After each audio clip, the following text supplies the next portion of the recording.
Security Chief's log, stardate 74804.9. The Hope is currently en route to Starbase 23, where we're preparing defenses against the Klingons since this would reasonably be their next target. Considering our key victory at Starbase 234, the Hope will be a reassuring presence in this coming battle, should it come to that. In addition, we have dispatched a medical shuttle with fighter escorts in order to retrieve people, living or dead, from the escape pods floating in the Quailor system. The Third Fleet has taken heavy casualties, and I can only hope we can save as many as possible. In addition, our crew has been greatly divided with what happened on Hyralan. Like many others, I don't see why the captain decided to do what he did. The Tuzon I know would have talked to some of these individuals himself, rather than relying on the words of another entity not of that species to determine that General Order 24 should be used. This has caused increased skirmishes in the crew, which I'm sure will be written off as the wear of war. But I believe it has come from a sense of mistrust in our commanding officer. End log. Right, and with that, our first scene is actually in Tuzon's quarters. So Tuzon, you're just getting ready for the first shift of the day. So you're going through your morning ritual of, getting your uniform together and all that. And TM has been, the last few days, just giving you a bit of space, just leaving you alone, let you do your thing. But as the two of you are getting ready to depart, he kind of catches your eye.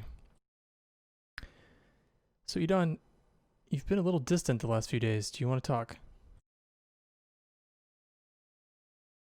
The wares of command are starting to get to me, but part of the job.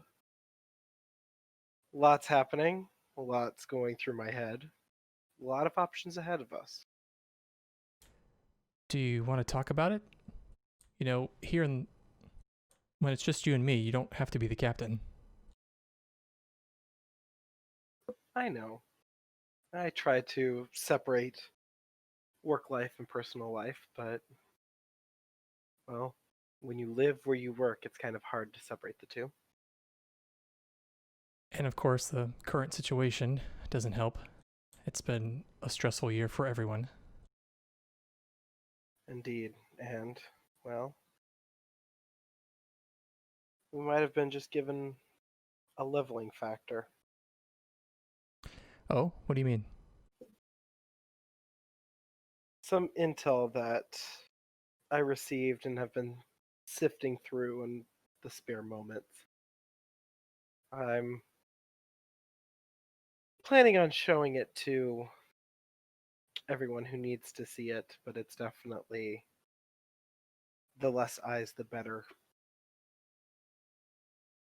There's been a lot of talk on the ship.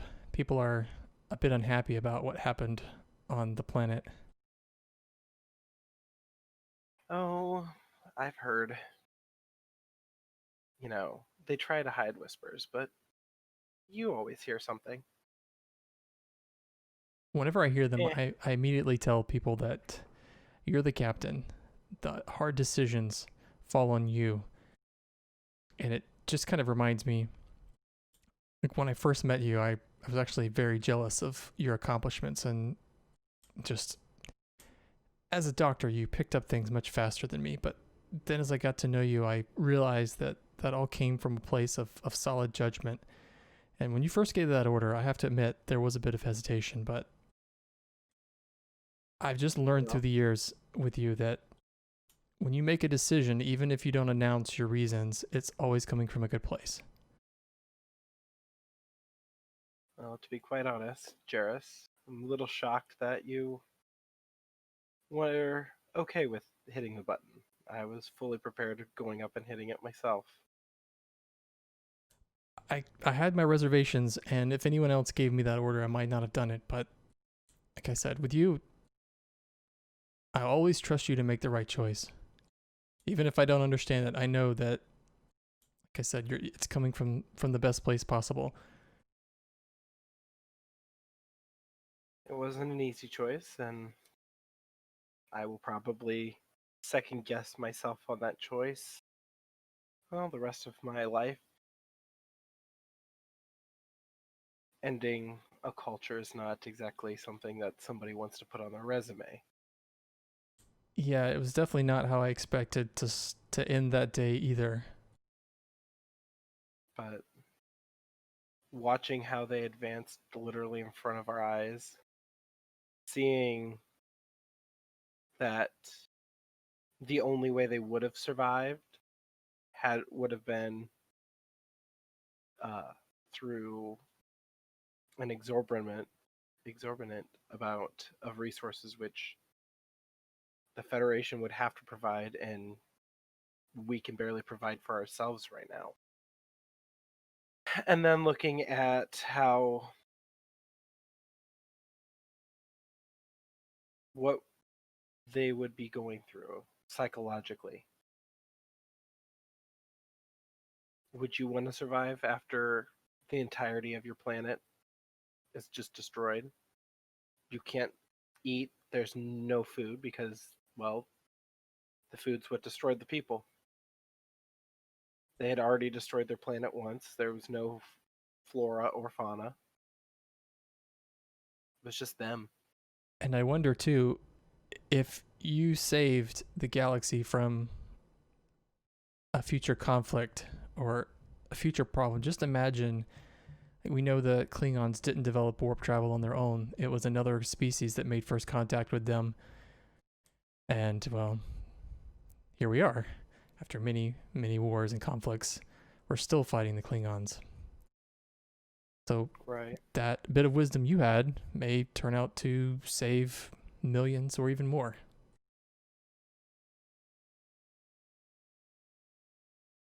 Well, like I said, it's something that will haunt me the rest of my days.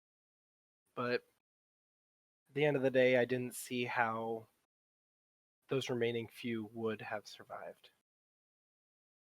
Well, I just wanted you to know I can tell that it's been weighing on you. The reason I didn't take that first officer assignment was because you needed me. So that's why I'm here.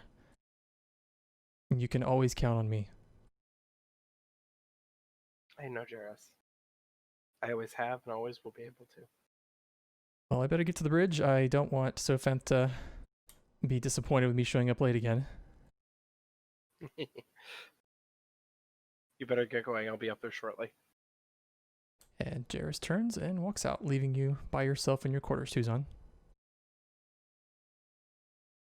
I walk over to the desk and pick up the pad that Ryalex gave me in my ready room as I've been studying through the pieces.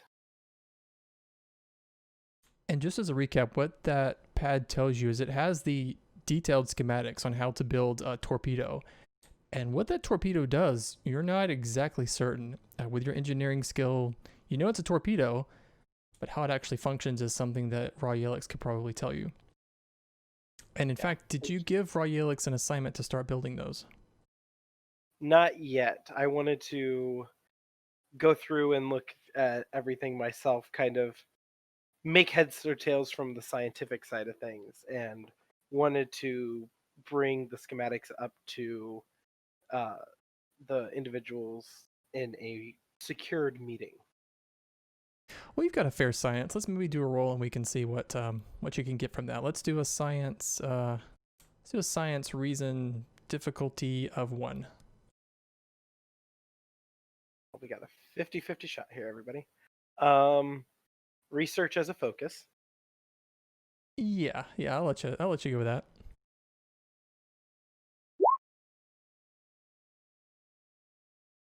That's all you needed. So it looks a lot like a quantum torpedo schematics, but there's a guidance system that's integrated into it that is unusual, and it also has a warhead that has more components that you're not familiar with. But on the outside, it looks like a guided quantum torpedo. And considering we know that it's a phase cloak, it's easy to deduce that the pieces that I'm not recognizing have something to do with the phasing. But someone like a weapon specialist or Ryalex could certainly give you more details, or even Sofem, someone who might understand more of the science behind it. Right. I will be calling a meeting it, I want to share the entirety of the message that I received, as well as the schematics. It would be 8 Sophanth, Raw Yalix will be there, Monty will be there, TM will be there. Kind of the engineering and weapons specialist, as well as some of the science people. Would you have Naval there?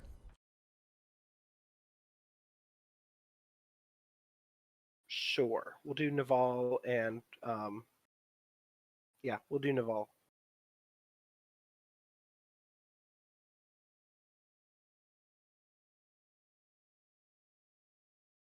Yeah, but that's about it. You're due to arrive at Starbase 23 in about a day or so. What you can see from your communications is that pretty much all the ships in the area are headed to Starbase 23. I would have alerted the Commodore that I would like to meet with her in person at her earliest convenience on us arriving. Okay. Because I would also want to share the information that we received with her, but seeing as Klingons are currently phased and possibly around us, I'm not trusting even secure channels. And you would have gotten a response from a Liana Nilan, who's the chief of security at the station, that you are in line basically to talk to the Commodore. Everyone wants to talk to her. She's a busy lady. It's understandable. I'll take my number and wait my turn. But while that's happening, we're actually going to transition to main engineering. And Royalix, you, I believe, have been studying the cloaking schematic that you pulled off of the Republic. The Yep. Klingon ship that was attached to the Republic. That I am. You only managed to retrieve about 65% of that cloaking schematic. And I could say generally what you've concluded is that this is way advanced for you, which is saying something because you're a really good engineer. The example might be like Henry Ford trying to look at a modern day jet engine. You understand some of the concepts, but the technology is... You don't have the information that was on the pad, but you know that this technology is hundreds of years beyond of anything that you've seen. Gotcha. At this, as he's studying, he'll kind of, peek his head through this doorway here. And he's just like, Loggins, can I grab you for a second? And Loggins stands up suddenly and says, sure, what do you need? So, have you had a chance to look over the schematics for the Klingon cloaking device that we found? No, I've been fixing a rogue EPS conduit. Let me take a look. And he walks over and glances at the schematics. They're, if I didn't know any better, I'd say that's you know what a phase cloak is, yeah? Yep. I mean, doesn't this look like a phase cloak to you? Yes, but it's far more advanced than, anything we've seen so far. If I had to take a guess, it's maybe 300-400 years ahead of what maybe some like the Romulans have. Well, had last I knew, but yeah, I got no. I mean, if you want us to build a device like this, I guess we could. It's not like we're bound by a treaty anymore. But what do you need my help with specifically? Maybe putting together the other of what the other 35% of what this device might look like. It's only part of the way what I could grab off of that ship, but of course, if we guess what the rest of it looks like wrong, it's not going to go well if we test it. Well, that's why you don't test it on the full ship. You test it on a shuttle or something like a drone or a probe. But let me see. GM Josh, can I do a insight engineering to see what Loggins is getting out of this? Yeah, absolutely. What would Loggins be looking for? What does he want to achieve out of it? Basically, he's using his expertise in power systems, and you know what? Since this is an activation, I'm going to give him an additional focus in cloaking technology. That he's basically trying to make up that missing 35%. Oh, okay. The difficulty is going to be pretty high based on the established of how difficult this thing is or how complicated this thing is. To do that, that's going to be around a difficulty 4. I'm okay with this because I would like to use his value of meeting him halfway. Okay. So that'll give me 2 free successes to start with. We have no momentum at the moment, so I'll give you 2 threat for the 3rd die.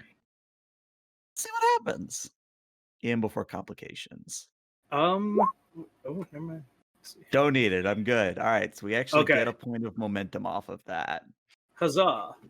You think you can fill in the blanks here? The other part that's more difficult is what do you want to do with this? So you think you can maybe reconstruct it, but if you wanted to integrate it into ship like the Hope, that would be a significant amount of work. Mm-hmm. So Loggins scratches his head, starts to say something, stops, taps through a few schematics, starts to say something again. This process repeats about 2 or 3 more times before he finally actually says, "So I think what's missing here isn't so much the phase cloak itself, sir. It's power and cooling systems. It should be pretty easy to make this, but if we wanted to do this on the Hope, that would be a very large undertaking. But we could maybe rig up a shuttle in a couple days, maybe a week, depending on how much time we put into it." Starting on a smaller scale, then going bigger from there. It sounds like a good idea. Let's go ahead and maybe start gathering some parts and see what we can do. Right. What priority level you want me to put this at? Let it be a back burner project for now. Let's make the parts gathering a fairly high priority, and then we'll make the actual building a little bit of a back burner project. Considering where we're going, I think that's not as important right now. Well, we are kind of in low priority mode at the moment, besides that one EPS conduit, so I guess this is my project till we arrive. And I'll be there to assist when necessary. Right. If there's nothing else, I got an EPS conduit that's been annoying me. Yep, go ahead. Have you tried percussive maintenance on it? Oh, so much that I'm starting to worry that percussive maintenance has lost its touch. Well, that's And a damn shame. He just sort of walks and goes to fix that rogue EPS conduit for the 5th time this week. And Ryelik, as he walks away, you notice that there is an incoming message for you from Starbase 23. He almost grimaces because he feels like he knows what's coming and patches it through. The request you notice as you patch it through is to have this conversation in a secure area. Oh, in that case, like an office over here would work. Yeah, I'll head to we'll call this space here like an office or something of the sort. Then I shall take the message. And as you activate the computer, appearing before you hologram is your wife, Liana Nilan. She is the chief of security at Starbase 23. As she materializes, she's got her hands behind her back, and she was obviously pacing as she started the recording. This is a live transmission. Mm-hmm. And she notices you as she appears. Ra, it's good to see you. It's good to see you as well, Liana. And no, I'm not doing an accent because I'll just destroy it. How are things? It's, well, there's a lot of tension on the starbase. I don't know if you've heard. Well, first of all, is this a secure transmission? It is, yes. Well, between you and me, I think the Commodore is expecting a final Klingon offensive to happen anytime. And of course, Starbase 23 is going to be their target.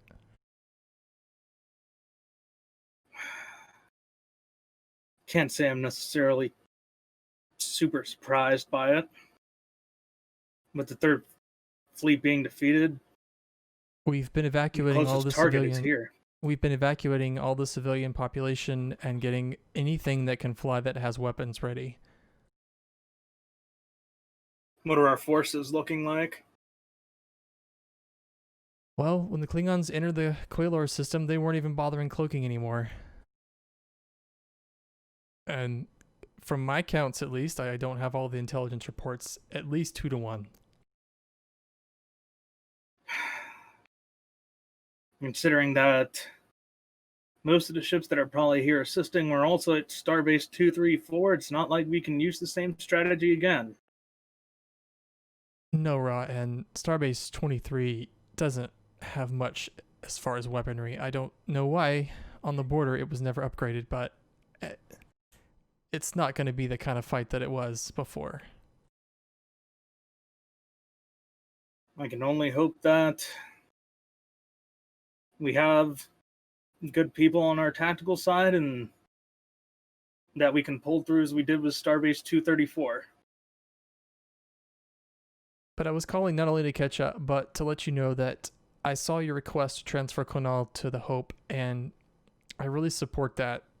I don't think he's going to like it, but between you and me, I think it'd be a really good idea to get him out of here. And he's, even though he can't, like, is this like a holographic transmission? Yeah. Or, okay. And he sort of walks closer as if he can touch her and just like, plus, I think we probably need to try and strike the fear of God in that boy, huh? Well, not only that, I'm worried that if a fight comes to Starbase 23, it's a sitting target. And she has heavy lines of worry on her face, and in fact, you've probably never seen her quite as defeated and downtrodden as she looks now. But she says, Ra, if those Klingons come to the starbase, there's no way we can win. I can assure you that the Hope will do its damnedest and that these ships will do the same, but if all else fails, get both Conal and yourself onto the Hope so we can hopefully evacuate. I've heard rumors. The Commodore has been having lots of closed-door meetings lately, but I've heard rumors that if it goes poorly, they are prepared to surrender the entire sector. I don't know what that would look like for us on the starbase, but if at least you and Kanal are on a ship, I'll feel much better. I'd feel much better than you would if I had both of you here. But I can't leave this place. This is my assignment.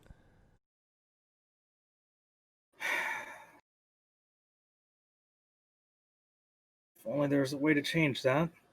How's Dad doing? Referring to Liana's father. He is doing well. I haven't gotten many transmissions from him, actually. It's been kind of quiet. We've gotten a lot of traffic from Earth, but I've actually been working night and day training the security forces. We're all prepared for, well, we were prepared for fighting the Dominion. We were never prepared to fight Klingons.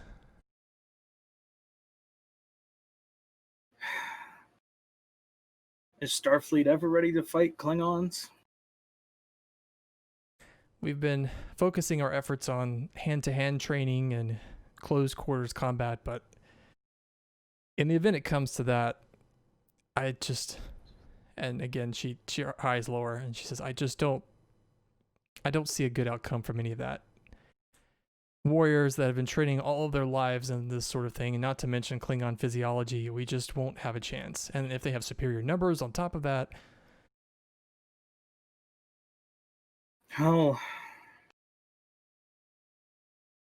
I have some plans in place that could hopefully give us some kind of tactical edge, so I wouldn't be grimacing like that just yet. And he kind of gives like a half-cocked grin to her.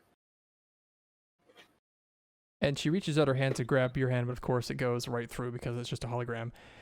And she's like, I know you'll come up with something, like you always do, but I just wanted to let you know that you should be prepared for things to not go our way. And if that's the case, I need to know that you'll look after our son, and I'm where I need to be. There's a very pregnant pause. And he looks her directly in the eyes, just like, I will. And she looks off to the side of this. She's getting, communication from someone that the holo communicator is not picking up. And she says, yes, I'll be right there. And she turns back to you. Well, Ra, I've got to go. There's some sort of situation unfolding from the Commodore I need to catch up with her about, but it was good to see you. And you as well, Liana. And she gives you a half smile. She says, I hope to see you soon, my starlight. And you as well, my moonlight. And she hits a button off screen and she vanishes. And he just sort of lets out a very heavy sigh. It's like, well, there's one other person I might have to communicate with before shit hits the fan here. And if he's able to get a response, he would like to send a communication to his grandfather. I think in this case you'd have to record it. It wouldn't be a live communication just because you guys are so far apart. Sure. But yeah. And he'll go for it. Hey, old man, seems like I'm about to get into a bit of a situation here. It's not looking good on our end, trying to defend Starbase 23. And if something is to happen to the Hope in the next coming weeks, and if by the time this message reaches you, I'm not here anymore, I just want to let you know that I've done my damnedest to make you proud. I love you. And you have served as a great leader for the Federation. Sort of just send that communication off and just start preparing menial engineering things to help keep him busy. And after you close that transmission, we actually transition to the next scene on the bridge. On the bridge, this is the start of the first shift, so I think, Sophanth, you probably got here first, and I believe, Montgomery, you were still relieved yourself of duty permanently, had you? Yeah. Oh, you had? Yeah. No, I'm agreeing with you. Okay, so I'm going to take you off then if you'd relieved yourself permanently. But TM walks on the bridge just at the start of the hour, the start of a shift, and he walks on and takes his place at the tactical station and looks over to you, Sophanth. Good morning, Commander. What time is it, Mr. TM? It is exactly 7:01 a.m. ship time.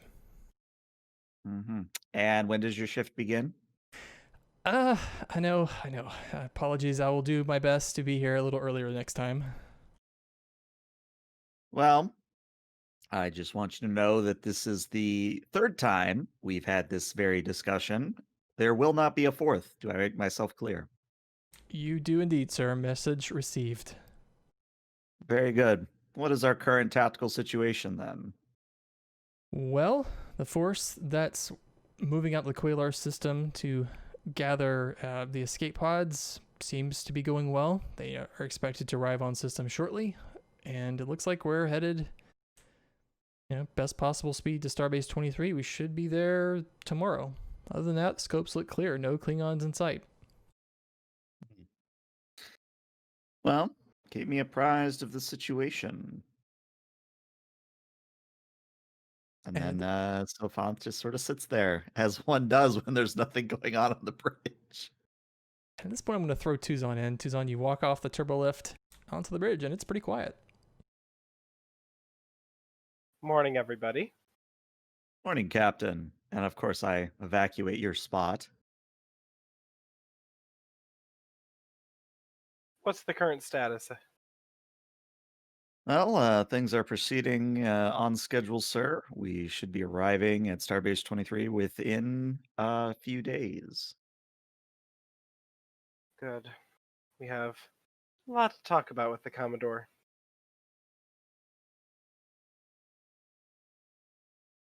How is everyone keeping up in spirits? I've heard some rumblings about our recent assignment, but I'm not expecting any mutiny about it, sir. See, now you said it. Now we have to prepare for it. Mr. Tiem, how prepared are we to handle a mutiny?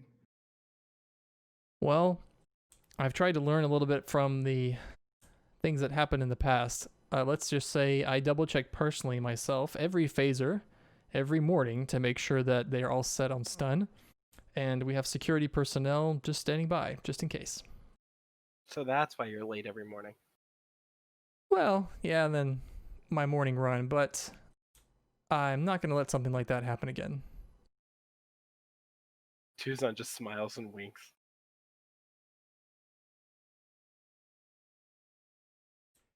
Captain, All also, right. I've got 8 and Mr. Montgomery on the line whenever you would like to meet with them. As you can tell, they both are still having relieved themselves of duty. It would be great to have them on the bridge again, especially if we're going to go into combat. Agreed. I will talk with Mr. Montgomery first in my ready room, and again, if you could let him know I'm ready to talk to him. Commander, you have the bridge. I'll be in my ready room. Aye, sir. Oh, And then off walks Tuzon. And as soon as the doors to the ready room close, Tiam looks down and he says to you, Sophanth, I've got a bit of a weird one here. We've got a power surge and actually a higher power drain at Science Lab 3 than usual. Off the top of my head, what do I know about what's going on in Science Lab 3? That's where Dr. Chutta has set up shop. That's what I figured. I guess I sort of tap my comm badge and say, this is Sophanth to Science Lab 3. And it takes a moment, and then you hear, this is Dr. Chutta, and then you hear some crashing, and she goes, damn it! Dr. Chada, are you experimenting with the Schrodinger right now? Yes, I'm sorry, I'm making kind of a mess. So I have been told. Is everything all right? Do you need assistance? Yes, I need lots of assistance. I'm not a computer engineer. I'm not. Yes, I need my science team. I need some people that at least understand the basics of computer engineering, especially when we're dealing with scaling electrons. This is very far out of my element. Would you prefer a scientist or an engineer? Because I know a few. I don't care. Whoever can help me figure out this problem. One moment. Is Zyvor on the bridge? Of course. Yay, I get to talk to myself. Mr. Zyvor. And Zyvor turns and says, yes, Commander, what can I do for you? Well, Mr. Zyvor, I would like you to go down and assist Dr. Chada. Why don't you grab Serval while you're on the way? Well, of course, sure. I'll do it immediately. And Zyvor scuttles to the nearest turbo lift and Savant gets back on the horn with Chada and says, "I've sent down 2 of my best people." Great. I certainly could use some extra hands down here. No, that's good because I set the Tholian, so lots of extra hand. And then you hear another crash. And I gave you a momentum for keeping the Connery voice. Well, of course. I mean, that's the whole point of Zyvor is to be Connery. So, you know. But yeah, unless Dr. Chada starts screaming that, something has gone terribly wrong, I sort of end the comms there and then look to TM and say, is there anything else I should be made aware of? No, I think that's about it. How is Mr. Loggins doing with EPS conduit beta 9.7? I see he's repaired it about 6 times this week. He has, and I think the only side effect is that the junior officer shower on deck 3 just will not produce warm water, and I think that's the only side effect that I'm aware of. Well, send a message to those junior officers that cold showers build character. That was a joke, TM. You're supposed to laugh at that one. Oh, indeed. I think the only person that we've gotten a number of complaints from has been Mr. Kraken. He takes a little more normal. He takes more frequent showers than you would imagine for a Tellarite.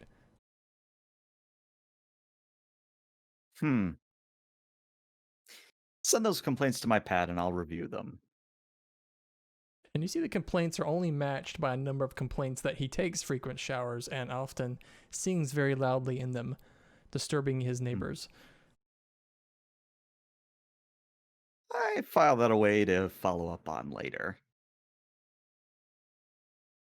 But our next scene at the captain's ready room. So Tuzon, you are in the ready room by yourself. Which I think with the first person that you want to call in was 8. Is that correct? Monty, I said first, but if I can go in whichever order. Okay. Do Monty first. There's a chime at the door, and in walks Mr. Montgomery. Captain. Mr. Montgomery, please come have a seat. Would you like? If it's all the same to you, I'll prefer to stand. If you insist, would you like anything from the replicator? No, thank you. Well, I see that you have requested a meeting.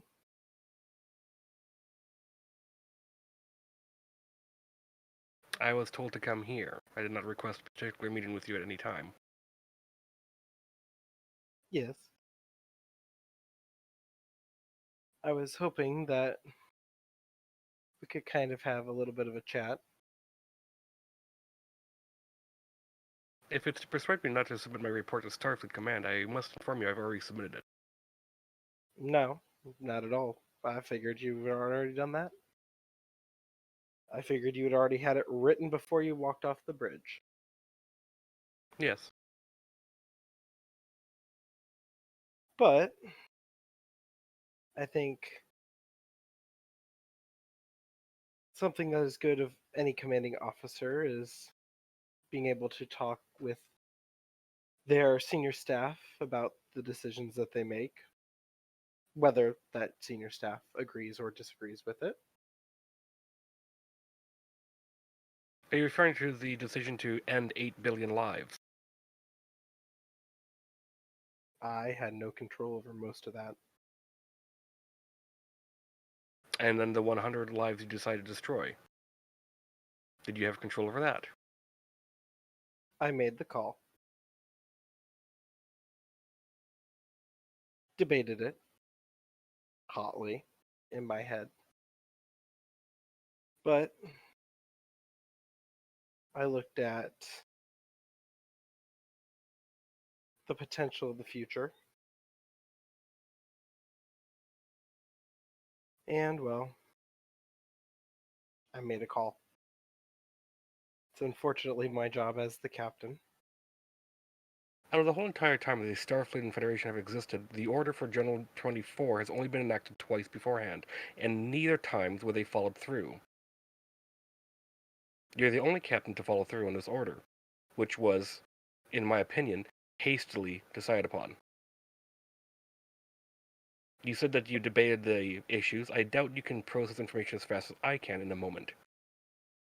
In my opinion, you took the easy way out. That is your opinion. But to be quite honest, the thought had been going through my head a lot longer than just standing there at the bridge.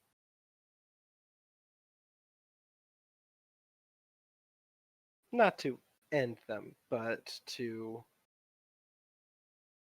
security off their system. Put warning buoys around the entire system.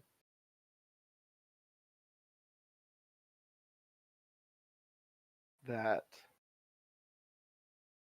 the inhabitants could be potentially harmful. Potentially. Not verified. You Well, took the consideration of Order 24 from a hologram that was first activated, and this was his first deployment in a live mission. The fact that he jumped to such a conclusion within mere moments suggests that his programming was not stable, and should have been either reviewed, and the situation at hand been reviewed by a larger council. actually, the hologram had very little to make up my mind. Then what was the deciding factor to prepare yourself to end 8 billion lives? I wasn't going to end that many lives. So there I is a was number going to before you feel acceptable with. 100 is fine. 200? 300? What is the cutoff limit for you? well, in general, 1. The loss of any life is never good.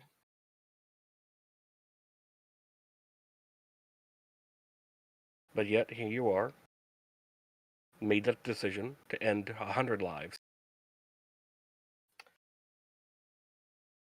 Yes, but I also have to look at it from a command standpoint as well as a medical standpoint. Those 100 individuals, how would they have lived? Again, you chose the easy way. How would they have lived? This vessel is capable of transporting over 5,000 souls in emergency evacuation. 100 would not have been a significant drain on this resources. They could have been taken to any number of Starfleet bases, transported to another vessel to be taken to a new home world. The potential is there, but how about the psychological side? It would be something they would have to have worked with and have gone through. But instead, as you're pointing out, you took the easy way. This is all requiring hard work on our part to help them. You decide to fire a torpedo at them. It might have been the easy way, but definitely not easy on me. I looked at it as their development, the psychological side of going from all those souls to nothing. There was no way for them to eat. The resources to reestablish them, something that the Federation barely has enough to sustain themselves right now, especially in this sector. And then I started thinking about how advanced they were becoming in such a short period of time.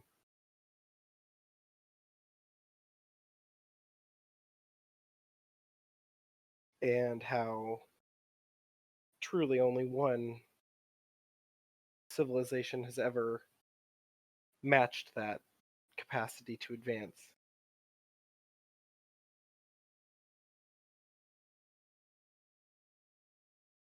If you're trying to find my forgiveness or understanding your decision, you will not find it from me. Not What you've necessarily done looking for it. was essentially killing the patient even though you could treat him.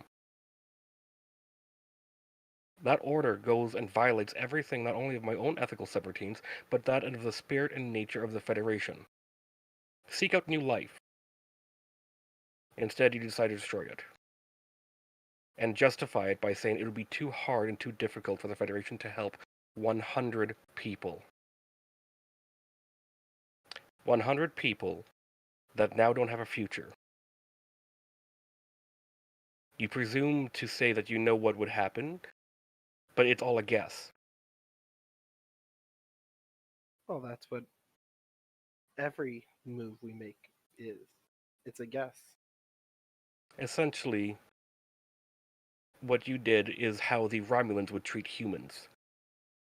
If Romulans were to come to Earth during First Contact, they would have obliterated humanity. It's always a potential. They nearly did. But instead, you decide to do this action on your own. You say it's hard on you, but here I see you sitting, trying to justify your reasoning to me. Not necessarily justifying my reasoning, just explaining it.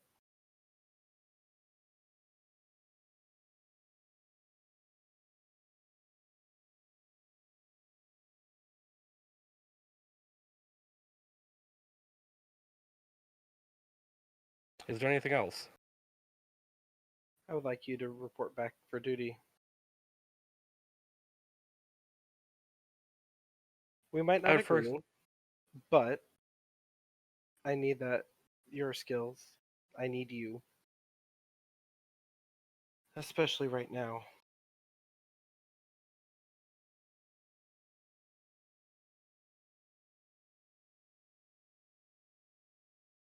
If you require my skills and my talents, very well. But if you want to actually utilize me in a better way, you should take considerations of advice from me as well, instead of just going to a decision to end life. I take several considerations. You did not show any on the bridge that day. That is your opinion. That is your observation. It's an observation shared by many. Does not Were you a mean that doctor first or a Federation officer first? if you want to go technically, I was a prisoner first. Did you not take an oath to do no harm?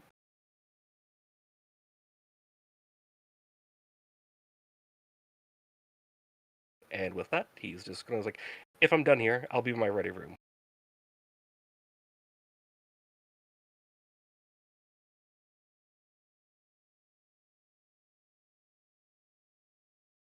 It sounds like Montgomery's walking out the door. Yeah. Yep. Tuzon's not stopping him. And now, as Montgomery leaves, we're actually going to transition to another scene, and the time where this is happening is pretty much at the same time that you were talking Tuzon to Montgomery. And 8 of 13, as you walk into Counselor Erin's office, she's got kind of a simply appointed office. You know, there's a large set of windows on one wall, and you can see the lines of warp speed going by and the stars beyond. And, you know, like I said, the office is not very decorated very much. She has a plant here and there, but she has 2 chairs in the center and like a small table. And then in the center of the table is just like a pitcher of water and a few glasses. But as you walk in, she stands and walks to you. Hello, 8. It's great to see you. Hello, Counselor. May I start our conversation by asking a personal question of you? Of course, but why don't we get comfortable first? If this is going to be a deep discussion, she motions to the chairs. Please have a seat. And by the way, you don't have to call me Counselor. Feel free to call me Erin. I'm not used to titles. We certainly don't have those in the Dominion. Oh, well, thank you. And she'll take a seat. Then Erin sits down also, and she motions to the water. Could I get you something to drink, or would you like something else? Just the water is fine. Thank you. And she pours you a glass, and as she's pouring it, she says, now, What's on your mind? What's your opinion on Tuzon's decision with the High Rollins? I had a feeling that that was why you were here, and in fact, many lately have been asking that very thing of me. I am actually of two minds. As you know, I am a Vorta, genetically created by the Dominion. In fact, I am a line of Vorta in the Eris line. So most of who I am was programmed by the founders to perform a task, a specific task for the Dominion. And that part of me agrees very much with the captain's decision. In fact, it felt very much like an order that the founders would have given. But your individual self. My individual self, especially since my time that I've been with the Federation and Starfleet, I've come to appreciate the complexity of the individual. If you'll bear with the imprecise statement, but what I mean by that is numbers make sense in orbit, but the complexity of an individual can be appreciated when you are closer to them. By that, I mean that I can appreciate the difficulty of the situation, but I can also appreciate the value of those individuals who were lost. I see.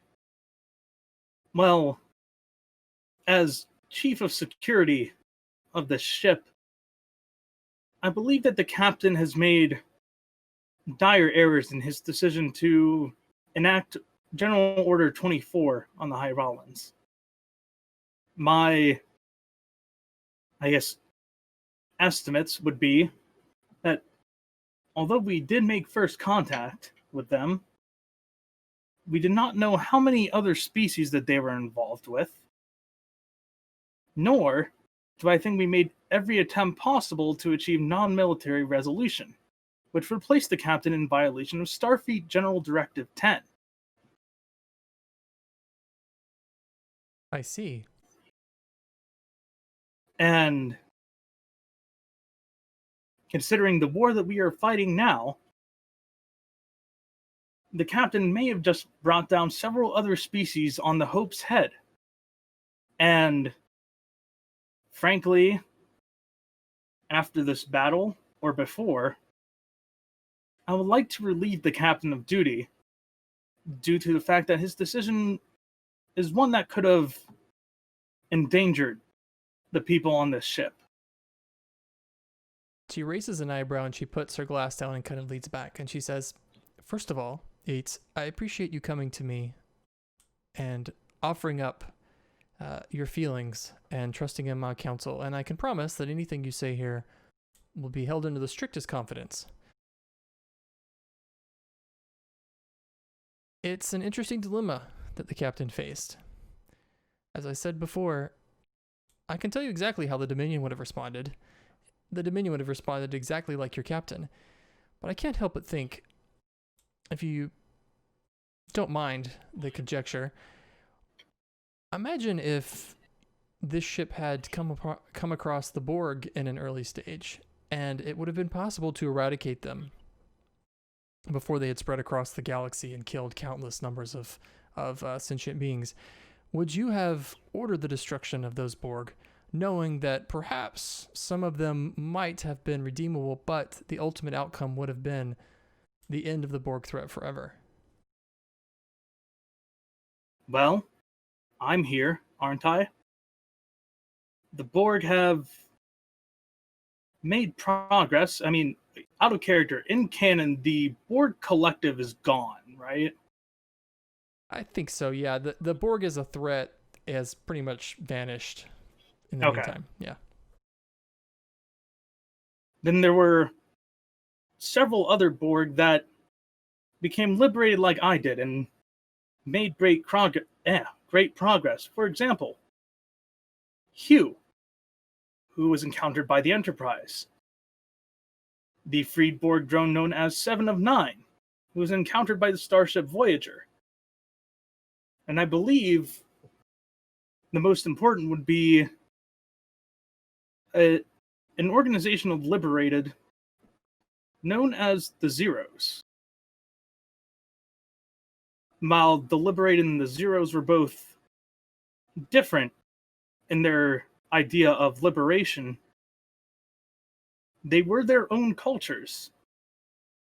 And I believe that if the Borg were destroyed before they had the chance to, in their own way, make amends by becoming their own people, we wouldn't have some of the valuable officers that we have now. That's a very interesting point. But what I mean is, imagine if you could have stopped the Borg before they entered into space. All the people you just mentioned were all assimilated by the Borg after they left their planet and inflicted their plague upon the galaxy. What if you could have ended the Borg threat before it even began? You yourself would not have been assimilated. But at the same time, my time as a Borg taught me some things. And I think it was what made me want to become a security officer in Starfleet. And given if we encountered the Borg as we know them at an earlier time, I don't think we would have had the information we needed in order to eradicate them. To make a decision based on the information that we have now is a bias, in a way. While the Hyrolans were advanced, we didn't necessarily know how they would spread. They simply had one planet.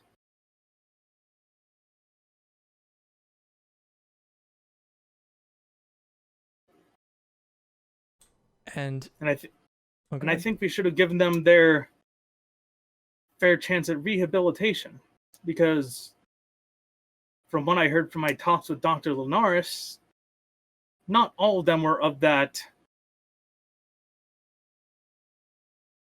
faction that the militaristic ones were. And you believe that the captain made a mistake, is that correct? I believe that with all of my being.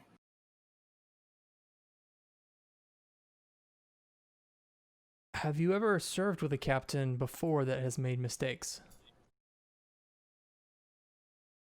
Whenever we were on the original Hope, Captain Williamson was one that I believe made some grave mistakes, though not one that required an attempt on his life, like what happened with the former executive officer, Commander Lovely. Yes, I simply wish to relieve the captain of duty so that he may be retrained, I believe is the best word.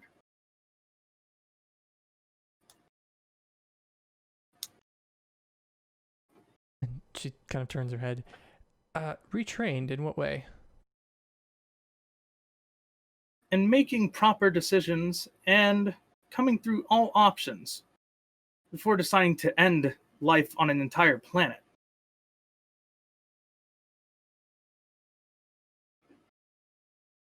If you don't mind, it is a little unusual for me, especially coming from the Dominion. If I or another Vorta exhibited a defect in our behavior, we would simply be disintegrated and replaced with another model that had the defect repaired.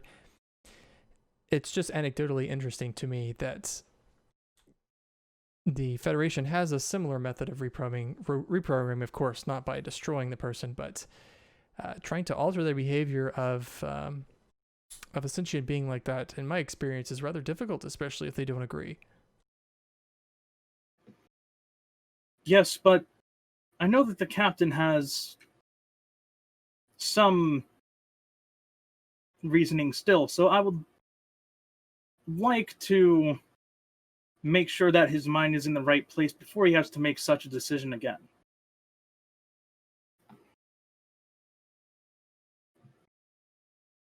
Have you tried speaking to the captain? I'm actually about to do so soon, I believe. Should I bring this up to him, I would like to think that I would have your agreement to what I have proposed to you. I think we should do a roll on this because on one hand, I could see Aaron going with the captain, but also 8 has made a compelling argument. So to be fair, I want to say that a roll would be probably the fairest way to handle this sort of situation. Okay. What if you do a command presence for me? Let's just do an opposed roll of command presence. Boy. Ooh, boy. 8 of 13's command presence is not good. I would like to use 8 of 13's determination on a new value I just gave her, which is do what's right, even if it's going against a superior. Ooh, okay. And I will take... Yeah, I'll take that 2 momentum for a 3rd die. I'm going to spend 3 threat and buy her 2 extra dice. Okay, let me look at my... Okay. Nope, I ain't got nothing. So we're going to see. Yeah. Okay, so that's 3 successes. With 5 successes with the... Wait, no, 3. Never mind. I can't do math. So you guys are tied. The tie goes to the person that did the roll, so the tie goes to 8. I'm going to say the way that translates is Erin looks at you and she says, 8, let's talk after you've conversed with the captain. I understand the gravity of the situation that you've brought before me, and I can see where that would be an issue. If the captain if the stress of command has put such a burden on the captain, then perhaps it would be good for him to take a leave of absence to recover. But I would like to see how your conversation goes first. So Understandable.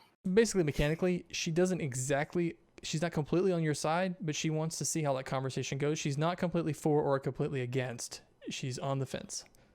Sure, I get that.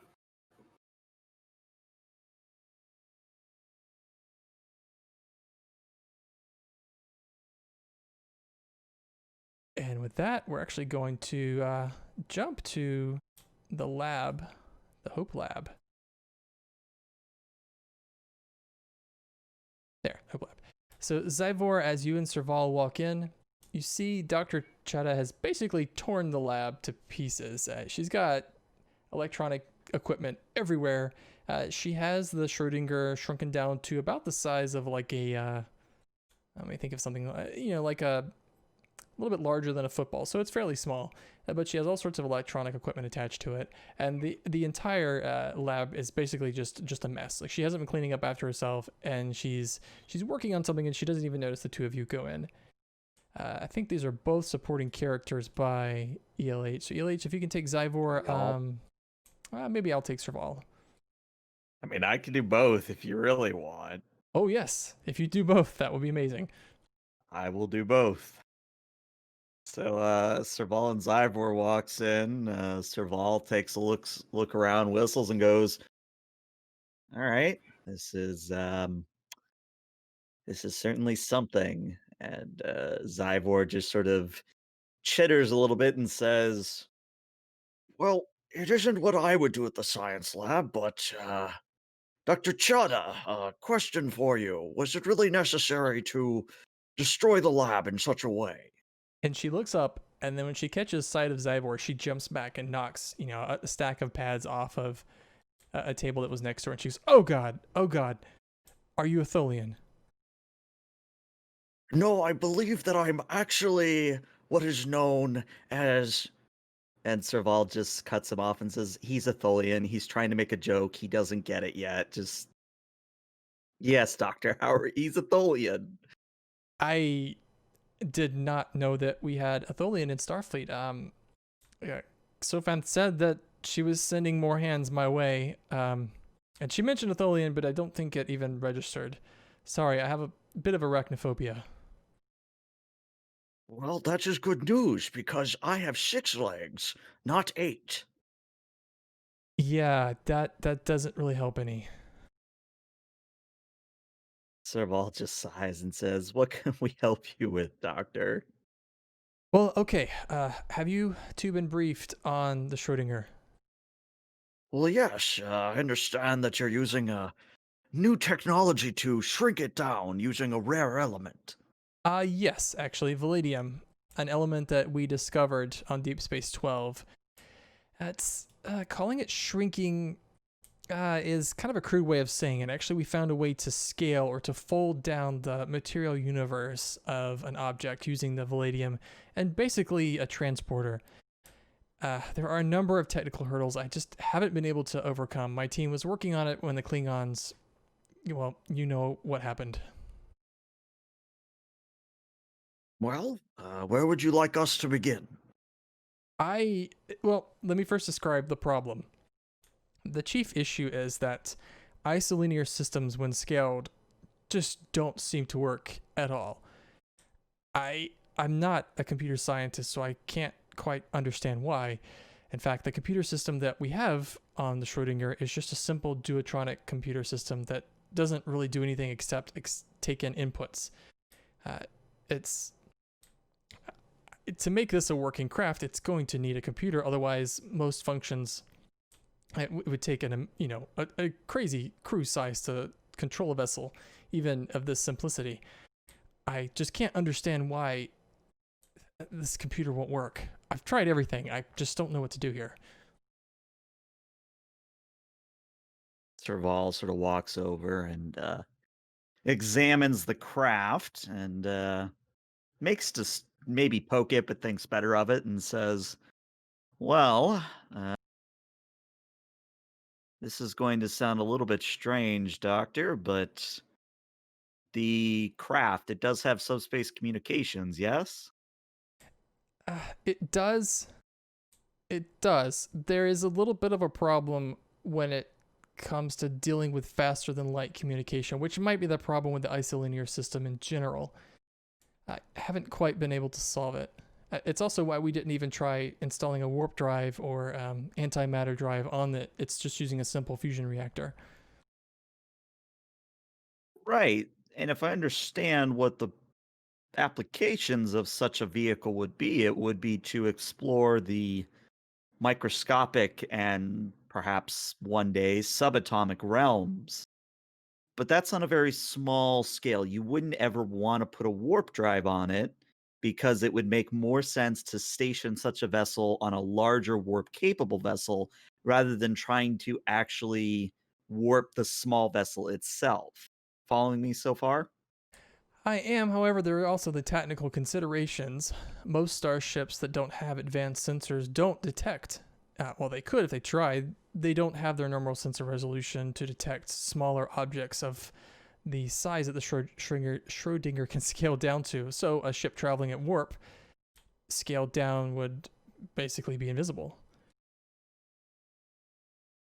I think you're looking too much at a militaristic application of this technology, Doctor. The computer issue is actually solved rather brilliantly if you have subspace communication. As far as I'm aware, the amount of bandwidth that an average computer would need to run such a vessel could be established via subspace communication. In essence, you are what is the old archaic term? Remote desktop, if that makes any sense.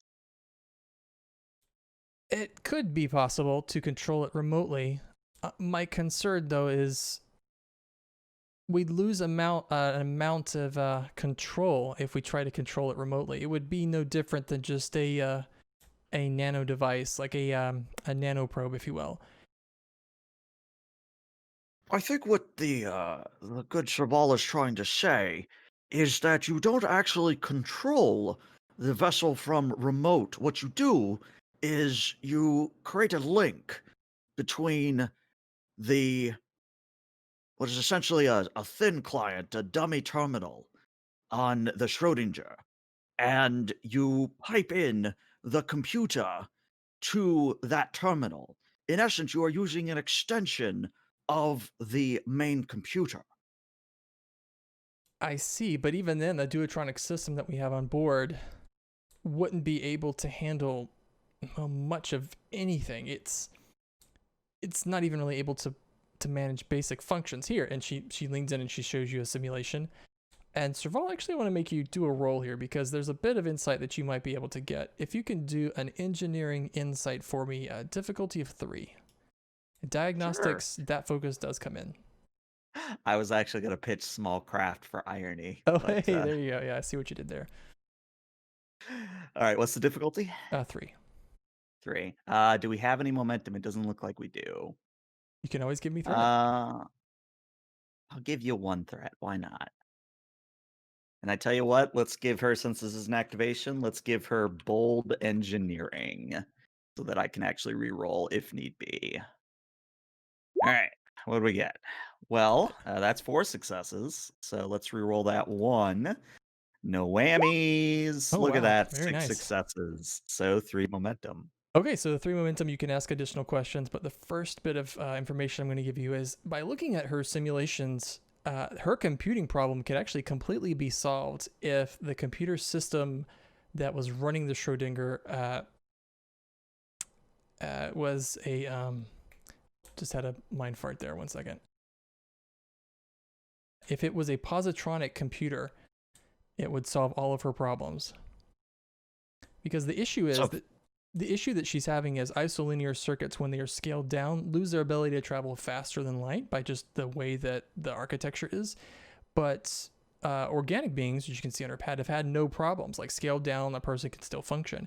So there's that a computer system that's designed like a human brain, i.e. like a positronic system, would operate just fine scaled. So Serval takes in all this information and says, Doctor, do you fancy yourself a fan of androids? Well, if they're not killing anyone, I find them interesting. Well, it occurs to me that your problem could be fixed by replicating the design of an android's brain, a positronic system. Yeah. As I said before, I'm not a computer engineer, but I certainly know that from what I've read, that's no small feat. I'm sorry, was that a pun or? Oh, yes. I forgot. It's been so long since I've been away from my colleagues. The shrinking small jokes run freely when you're dealing with this technology. But no, I mean, from everything I've read, replicating a positronic brain is virtually impossible unless you're Sung, Dr. Sung. And I am far from Dr. Sung. Well, I'm not the foremost expert in positronic brains, and I don't believe Zyvor is either. No, I have the briefest understanding of it. Right, and the process that I'm thinking of is we do have an android aboard. Perhaps I shouldn't call him an android. Perhaps I should actually call him by his name. A Mr. Montgomery. He might be able to provide some interesting insight to this problem. Wait a minute. You have a Sung android on this ship. I believe so, unless he is a different type that I'm not aware of. Okay, wow. What doesn't this ship have? Working showers, apparently. And she looks over at Zyvor. Is that by design? I think she's referring to the fact that her showers are on the fritz due to an EPS conduit problem. Oh, okay. Yes, I've kind of been in this lab for a while. Sorry, I should probably get out of here more, but I would love to speak with the android. Does this android have a name, or are they a prisoner? What's their situation? Well, you're thinking of Ensign Montgomery, as Serval just said. Okay, I will ping this Montgomery and see if they would like to come over. A positronic system. It's something I never even had thought of. That would be very interesting. Yeah, other than that, from what I can tell, the Schrodinger is ready for operation. We just don't have the computer problem solved. And what are the elements you're using? How much stores do you have remaining? Well, we have what's on the Schrodinger. It's enough to run the vessel scaled for, I mean, the smallest size that the Schrodinger can scale down to is smaller than a red blood cell, say about 1 micron. I'd say a little bit larger than that, 3 to 5 microns with the vanadium that we have. The Schrodinger could operate for about 10 hours, and then that would exhaust our entire supply. Very good. I will see about next time on the bridge. I will see about scanning out more of this element for you. Well, you don't have to do that, Mr. Zyvor. Actually, I perform an exhaustive study of where vanadium can be found, and unfortunately, it's very rare. And the only place that we found it, even in this quadrant, is at the moon in the Algeron system. And Serval actually chuckles at that and says, "Well, space is a very large place, Doctor. You'd be surprised what you can find floating out there if you look hard enough." Oh, yes, I'm certainly willing to give it a shot. Now, for all I know, you'll tell me next that you have a cargo bay full of it, because everything is apparently on this ship. Except the working showers. Oh, yes, those.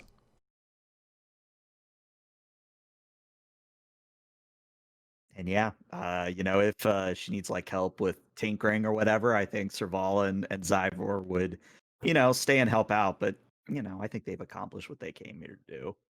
And as we end the scene, we see Dr. Chada motioning over to Serval to look at something, and as Zyvor approaches, she kind of gives him a side look and recoils just a little bit. But moving back to the ready room, we'll accelerate our time a little bit. And walking in the door is 8 of 13 for your meeting with the captain. Tuzan would be at his desk working on different things. 8, please come in. Take a seat. Without any sort of response, she just sort of marches over and very sternly takes a seat. Can I offer you anything from the replicator? I am fine, thank you. Suit yourself. And Tuzan's going to go over and get an herbal tea blend. And come back over and sit. How are you holding up? Judging by our interactions that we had on the bridge after the occurrence on Hyrala, you should know. Yeah. Not exactly an easy decision to make. Nor one that I will ever forget. Nor should you. Nor would I.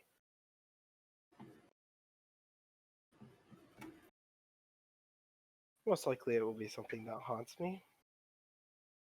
It's been lingering on my mind the last couple of days, but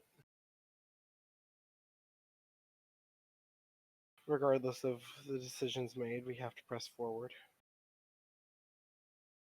Might I state that in your enacting of General Order 24, you also made a violation of Starfleet Directive 10. I've already been read the rule book, I know. It wasn't exactly... Do we know how many species that the Hyralans were communicating with, Captain?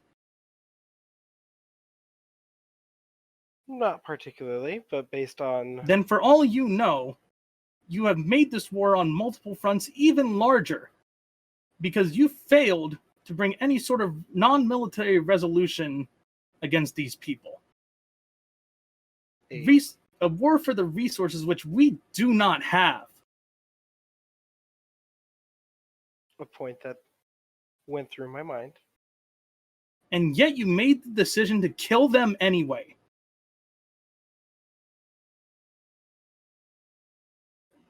Not exactly, like I said, an easy decision.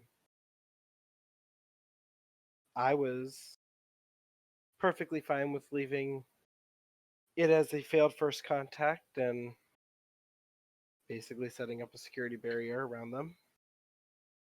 Which I think would have been the better option. But I also looked at the human side of things.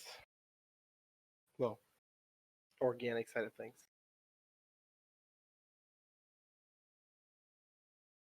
Like I said, I was perfectly fine leaving the system, chalking it up a failed first contact, putting a security perimeter around the system to warn them of potential dangers. But at the end, didn't necessarily get that chance. And with the 100 that were killed, that were left after that culling, did you make any attempt to communicate with them? With those individuals directly? No. Should I? Yes. Yet another violation of Starfleet Directive 10. Captain, with all due respect,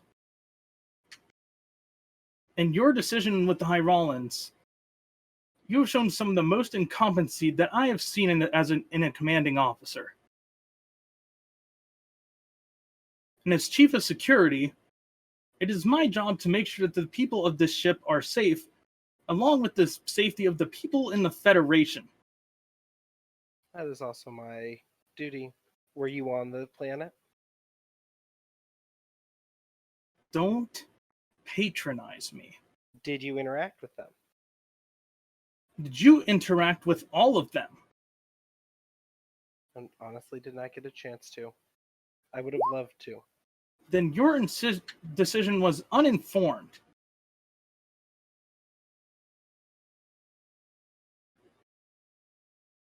With the And in 100 doing remaining, I would have loved to come up with a different option. But yet killed them anyway.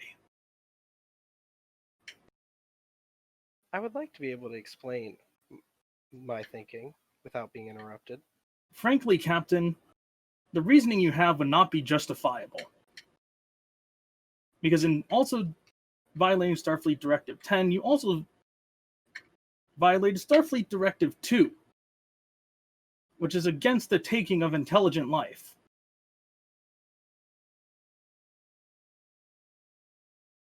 We have a lot of directives that contradict themselves, don't we? And quite frankly, I'm willing to throw that entire damn book at you so you can actually learn how to command competently. 8. I got thrusted into command. Wasn't a career choice I had originally planned on. I've read the book, but I'm still very early in this entire journey. But, as I already pointed out, you weren't there. That interaction we had with them, they were able to, from orbit, scan the weapon system of the Hope and begin modifications to destroy the rest of the planet. They wanted to advance their technology to destroy others. That was simply one faction of that species, Commander. And the 100 remaining were that faction.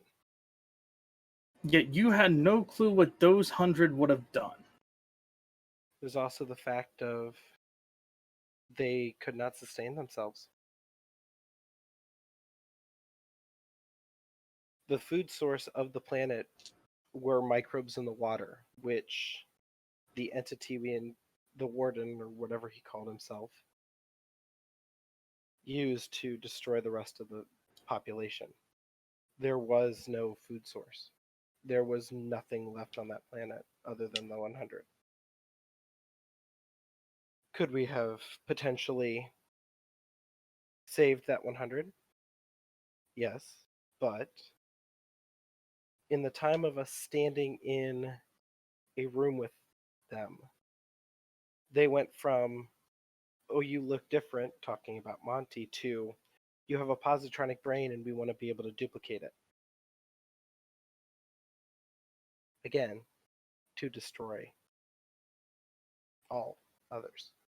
And again, you have no idea what the 100 remaining would have done. That is true. But And we've only ever encountered one other species similar to this. And I wouldn't be doing my job as a commanding officer if I didn't put the safety of the rest of the Federation in my head at all times. Bringing them on board could have potentially led to, well, a loss of the ship. you're Yes, it's Poten- speculation, and nothing you were sure of. but Quite frankly, I can see that this conversation is going nowhere. aid. I will be talking with multiple other medical officers to see that you are relieved of duty, since I don't believe you were in the right psychological mindset to make this decision. And you may have also just made this war much larger than it had to be. Good day. And 8 of 13.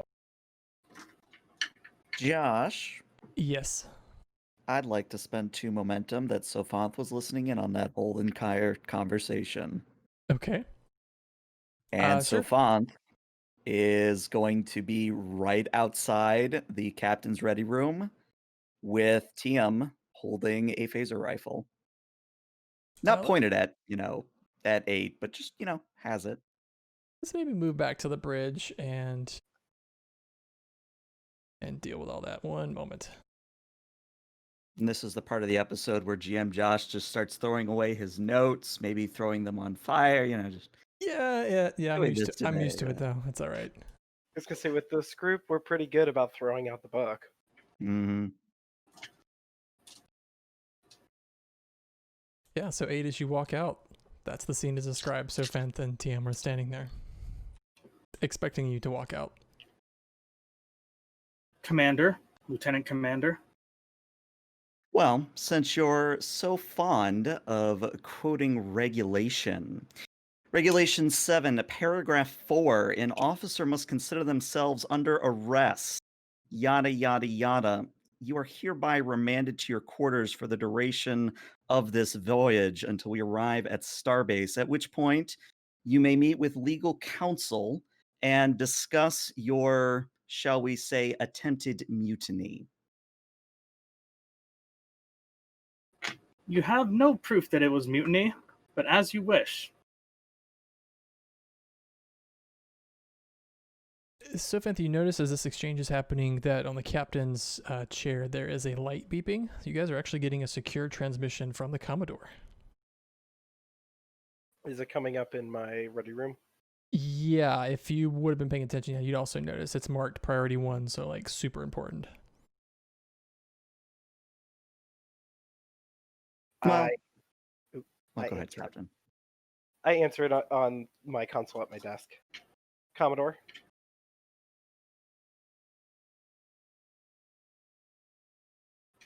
And it's just a moment, and then materializing is the holographic form of Commodore Zoll. She is apparently pacing back and forth. She has a pad in her hand, and she says, Captain, I need you to change your course immediately and proceed maximum speed to a position at the border. I will be relaying to your vessel immediately. Sir, what has happened? We have an intelligence operative that has just crossed the border. She has been operating as a deep cover operative in Klingon space.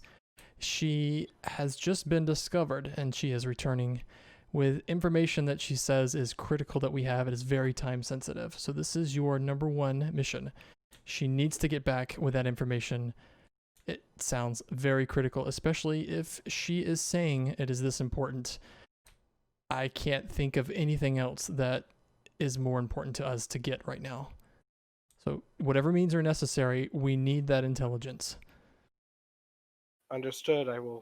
We will change course and to intercept immediately.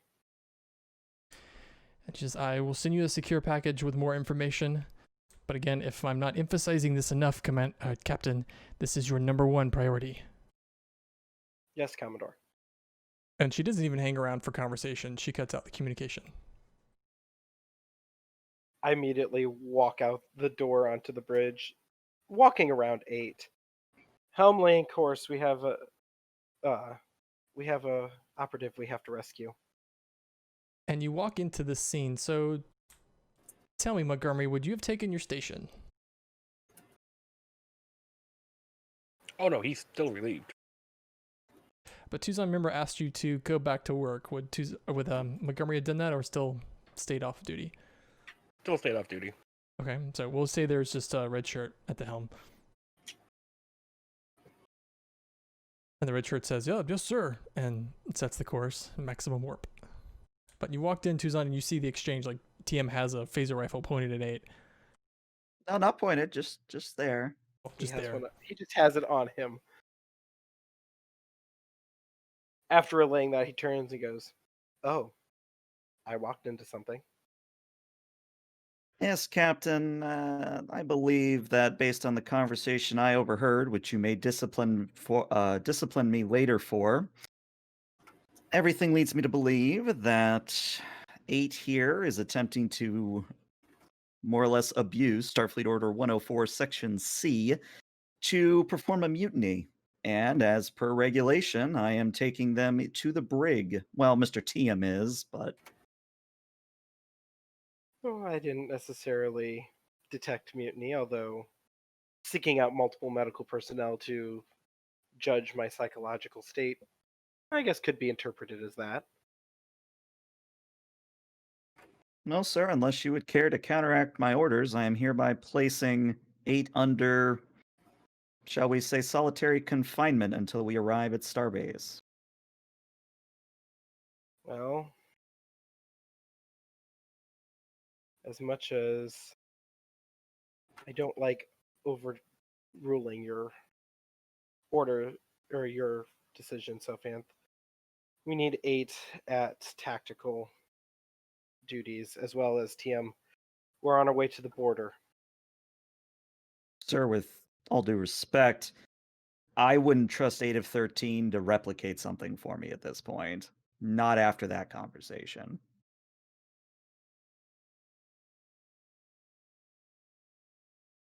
I can see that.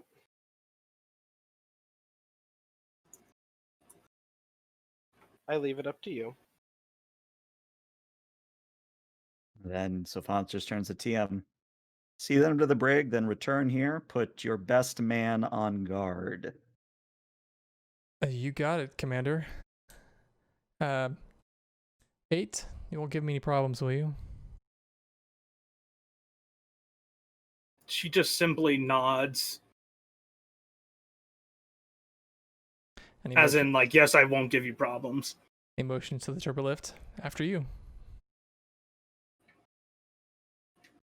And she'll take the place in the turbo lift first.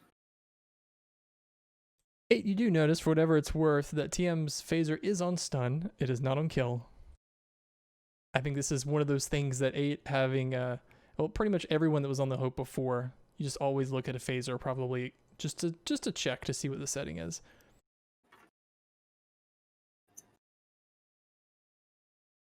But yeah, TM and 8 head towards the turbo lift. And I think at this point, I pretty much have an empty bridge except for Sophanth and Tucson. Mm-hmm. Oh, and Monday, maybe. I don't know if Monday's there. Oh yeah, Monday. I don't think he'd be in the shuttle bay doing shuttle repairs. Then yes, it is an empty bridge besides Sofant and Tucson. Yeah, I don't think we have any other bridge crew. That's fine though. Tucson will just go over and like slump in his captain's chair. Well, sir, I believe there is an old Earth adage that it goes something like, when people start trying to mutiny under your command, it means you finally made it, or something to that effect. Tucson just smiles. I appreciate the attempts to cheering me up, but truth be told, I have been second guessing that order since making it. If I may offer my own insight on the matter, Please, you're always free to speak. well, sir, it occurs to me that most of the, shall we call it, whining of the lower officers is done from a place of ignorance. They weren't on the ground. They didn't see what you saw. They basically, what is the human expression? Hindsight is 20/20 or something to that effect. Meaning that with the luxury of time, they have looked up regulations. They have looked up ways they can justify to themselves how to continue serving with you. And those that are whining, to again borrow the phrase, those that are whining are not comfortable with the fact that sometimes General Order 24 needs to be enacted. It's not something that is often done. I can think of only really 3 instances where General Order 24 was ever even carried out before this moment, but space is not all it's cracked up to be at times. In fact, we saw that with the Dominion, where sometimes a threat needs to be neutralized before it can become a threat to the greater galactic civilization. That's where my mindset was when making that decision. Then I say you should stand by that decision confidently. That doesn't mean I can't linger on it and think about it and question myself the rest of my life, but that I think also comes with command. Perhaps, but maybe a difference in culture. In Kentaro's society, I mean, if I had made the order, I wouldn't have given it a second thought. I would have stood by that order and wouldn't have thought more of it. Perhaps it might be worth discussing with the counselor your thoughts on the matter. This is, of course, not a formal order or anything, sir. I'm not ordering you to counseling, but I do worry that there is some merit in what 8 of 13 has said, in that perhaps you are unjustifiably being too hard on yourself, and that may have an effect on your decision making capability. You would be correct. I haven't gotten to talk with Aaron in a bit. Helm, how long until we're at the coordinates given? Well, sir, if I push it, I can get us there in about 3 hours. No, Captain, it seems you have 3 hours to do so. All right, Commander, you have the bridge. I'm going to go have a chat with an old friend. Very good, sir. And Tuzan will leave the bridge to Sofan. Emptying the bridge entirely except for Sophanth. And then Logan, Serval, and Zyvor all show up, and then I have to talk 4 people You're instead the of entire 3. bridge crew. I like this. But we'll transition to the next scene. Oh, go what ahead. you're saying is Tuzan. we just need to have an entire scene where ELH talks to himself. Uh-huh. That's what I'm aiming for, actually. But we cut to the brig, and in the brig, 8, you've been escorted to a cell, and TM has been following close. Like the whole walk down here, there was pretty much no conversation. But you notice that as you walk into the brig and he turns on the force field, that he has Danik standing there. And Danik, as we've described before, is a gigantic Orion. But Danik is also armed heavily. He doesn't even look at you as you walk in the brig. And TM looks at you and he says, "Well, 8, is there anything I can get for you?" No. Just let Lieutenant Commander Sophanth know that she was violating several Starfleet privacy protocols because I thought that conversation was with the captain in confidence, rather than mine being spied upon. Well, 8, if your intention was to mutiny, there was no way that was going to happen on this ship. My intention was not to mutiny. I was simply stating my opinion on the captain's decision. Well, be that as it may, we might be entering a combat situation, so unfortunately we can't have an unknown element on the bridge at this point. So maybe once things cool off a little bit, we can have this conversation again. So pray that you don't need someone good on your tactical consoles. You know, 8, you're straying very close to insubordination, and since you've been throwing around regulations quite a bit, I'd like to remind you that insubordination is a court-martial offense. Considering I haven't done so yet, good luck. And she'll just sort of sit like cross-legged on the floor of the brig cell. Furthermore, 8, since we're talking about regulation, I'd like to remind you of the chain of command. If you have a problem, it's your duty to follow the chain of command, i.e. communicate it to the first officer, who then will bring those concerns to the captain. Things might go a little bit easier for you next time if you do that.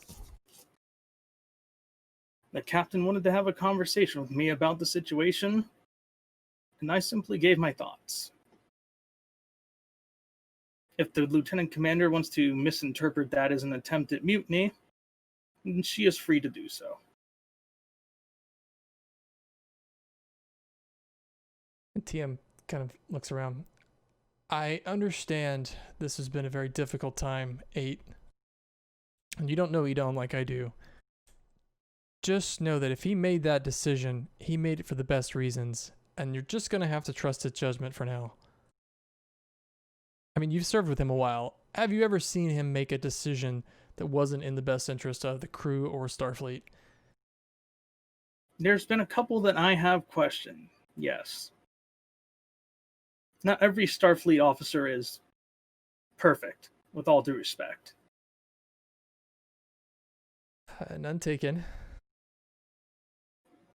I understand you may not have the body of trust built up with our captain that I do, but I'm not too worried about him being at the captain's chair, for what it's worth. Considering the amount of species that the Hyrolans may have been communicating with TM, I would rethink that decision, because we don't know. True, but there's a little thing called trust. What that means is we have two choices. We can either believe that a person makes a decision out of our best interests, or if they make it because they're incompetent or there's a problem with them.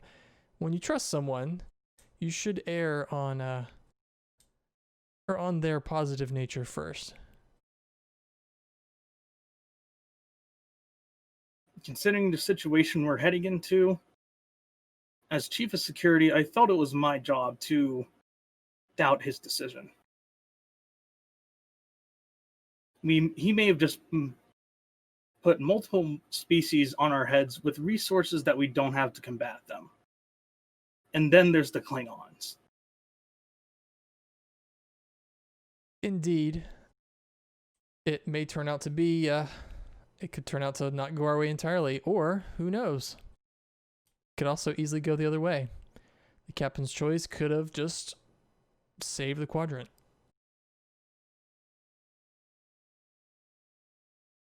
And at that point, 8 of 13 sort of just tuned him out. And TM he gets the hint, and he looks at Danik. Well, Mr. Danik, give 8 whatever she needs to be comfortable within reason, and if there's any problems, let me know. I've got to get back to the bridge. And he heads off. And actually, let's transition to Counselor Aaron's office. So as you walk in, Tuzan, the situation is pretty much the same as I described in Aaron's office. She's got it, very simply. She has the glass replaced, actually, that 8 was using, and it's a fresh glass. But as you walk in, she gives you a smile. Hello, Captain. What can I do for you? Counselor, I've been urged to come down and have a chat with you. And to be quite honest, it's been way too long, and I would love to have a nice conversation with you. Indeed, it has been too long. It's always good to see you. Please have a seat. She motions to her chairs. I'll sit down. She pours you a glass of water and she says, "Now, I have a feeling I know exactly why you're here today. Could it have something to do with the Hyralan planet?" What was your first guess? Well, from my place here, I'd have to say that, at least for a Starfleet officer, had to be one of the most difficult choices that you would ever have to make. I think that's the understatement of.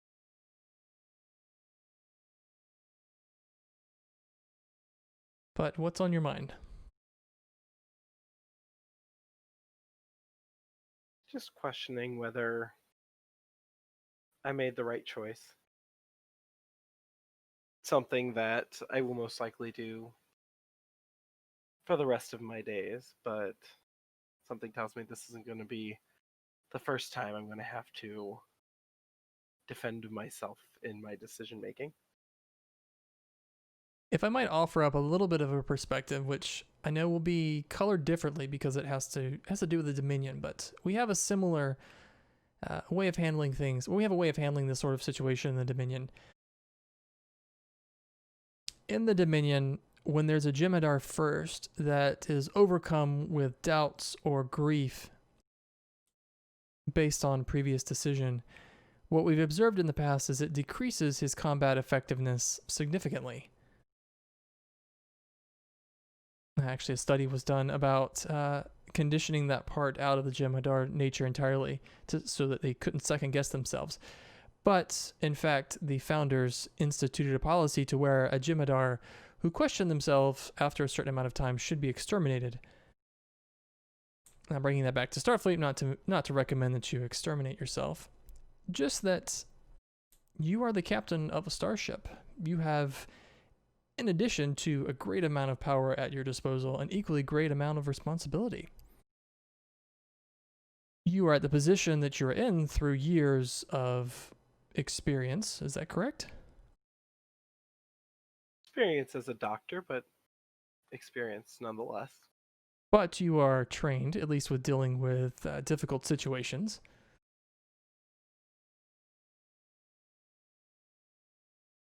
Yes, the question of sometimes who lives and who dies in the operating room. Well, in that case, I think it's safe to trust your judgment. You made the decision in front of you based on what the facts were in front of you that you had at the time. So to second guess yourself at this point only makes you less effective as an officer. This is true. However, The events have already conspired. They've already happened. What good will second guessing yourself at this point do? True. I guess it's not necessarily second guessing myself. Things that happened in the past can never be undone. But the question of how it affects the future.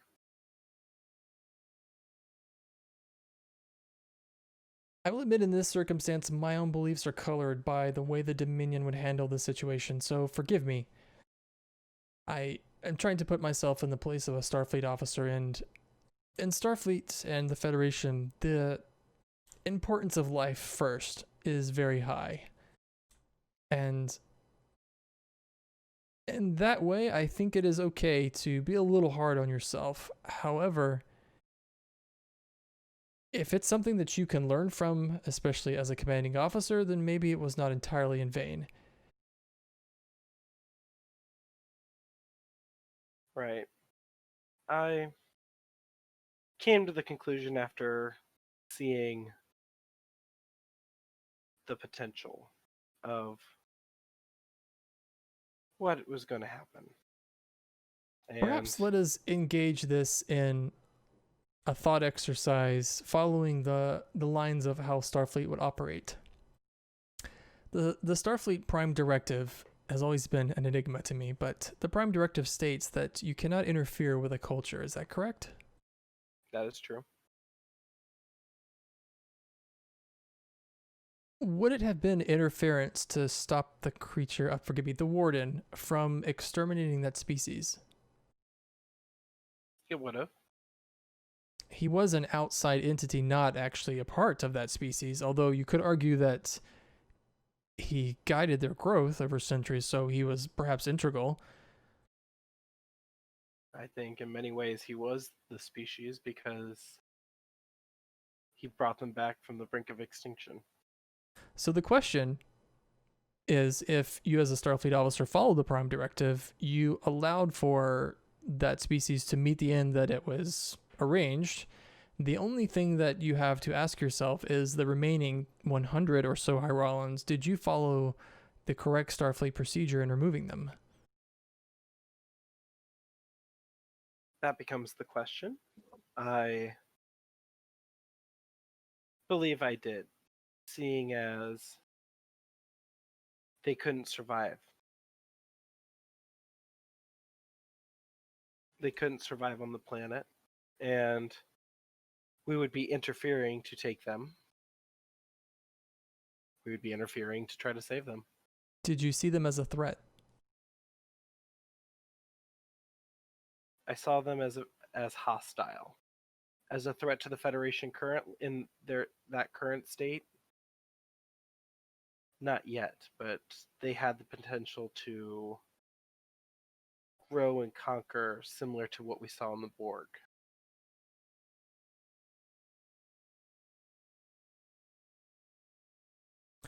It's an interesting dilemma, Captain.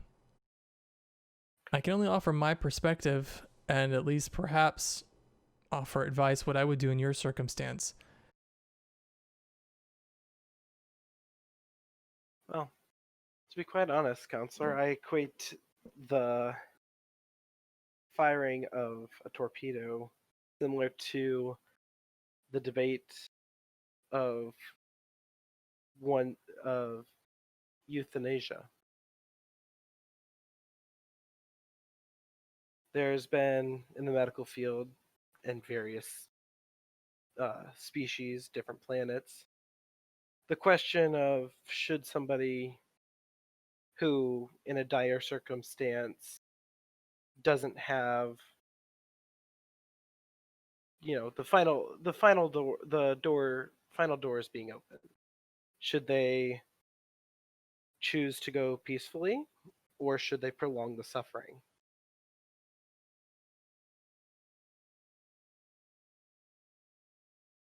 And looking at it from the medical perspective, leaving them there would have caused them to suffer until they were no more.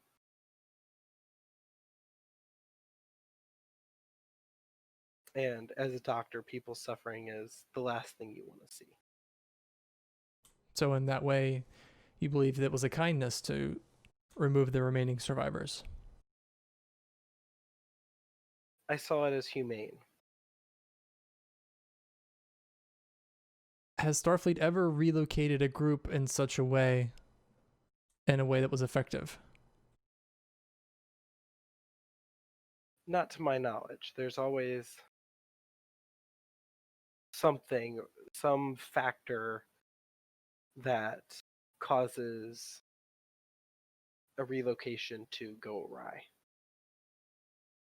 At the point that the majority of the population had been exterminated, was the Hyrolan culture effectively destroyed along with it?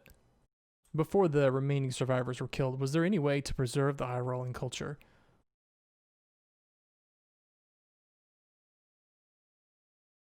It's quite possible, but I don't see how.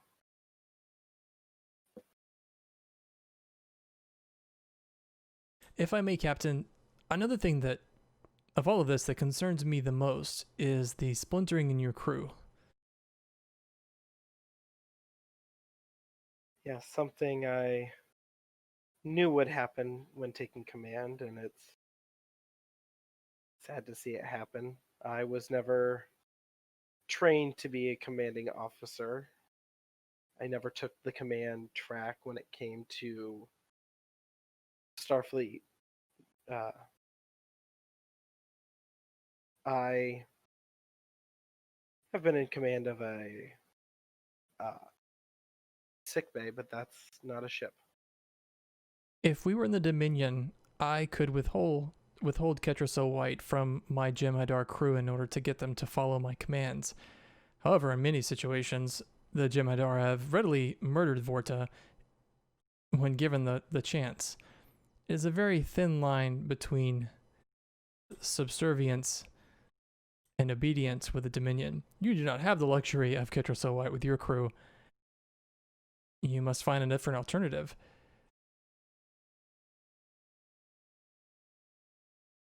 Correct. It's a little different when you can't withhold somebody's requirements like that.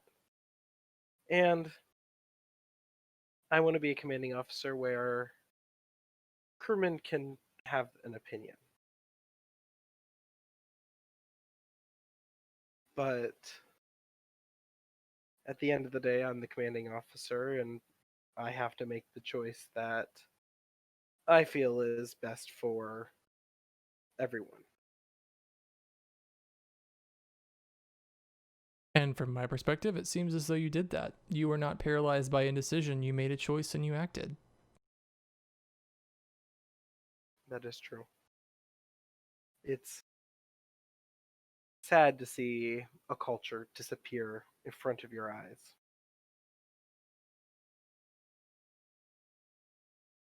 But at the end of the day, what's done is done.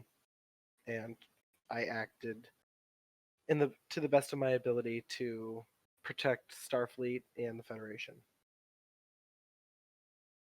Why I asked about the culture ending when the majority of the population had died was perhaps that was supposed to be the end of their species. And we could never know. I have to agree with you, Counselor. And I don't mean to cause further doubts in your mind, Captain. Again, my experiences are very much colored by my time with the Dominion. I was engineered to bring through the Founder's Will. In fact, the officer exchange program is what brought me here. There are many things about the beliefs of Starfleet that are foreign to me. That is true, but at the same time, Starfleet and the Federation are meant to embody the differences that we have. We all have different experiences, and we all have different beliefs. But it's how they all mesh that I think make the Federation stronger. And I think if you think you made the right decision, then you should feel no guilt. If you feel that you made the wrong decision, that's something entirely different. I don't think I made the wrong decision, but it's definitely a decision that I will have to live with. But of course, Captain, we have to live with all of our decisions. It's been an interesting ride on being in command of this ship. Indeed, I was expecting this ship to be very much different than the last ship, but apparently the ships named Hope apparently are thrown into difficult situations. It's because our name, the Hope, brings people hope. Our namesake is our greatest asset and our greatest curse. Well, it's been a pleasure talking to you, Captain. It's always good to see you. Yes, we need to have conversations like this more. I miss being able to talk to crewmen. When I was chief medical officer, I could do it a lot more. Now that I hold the title of captain, well, people don't approach you the same. But I think if that's something you wanted to change, it's certainly in your hands to do so. Hopefully after this conflict is over, I can do that. And we're actually going to cut scenes now over to the lab. Because Zyvor and Serval, you've been working with Dr. Chatta for a while, and I'm actually going to throw Montgomery into the room. So Montgomery, you were paged by Dr. Chatta to come to the lab.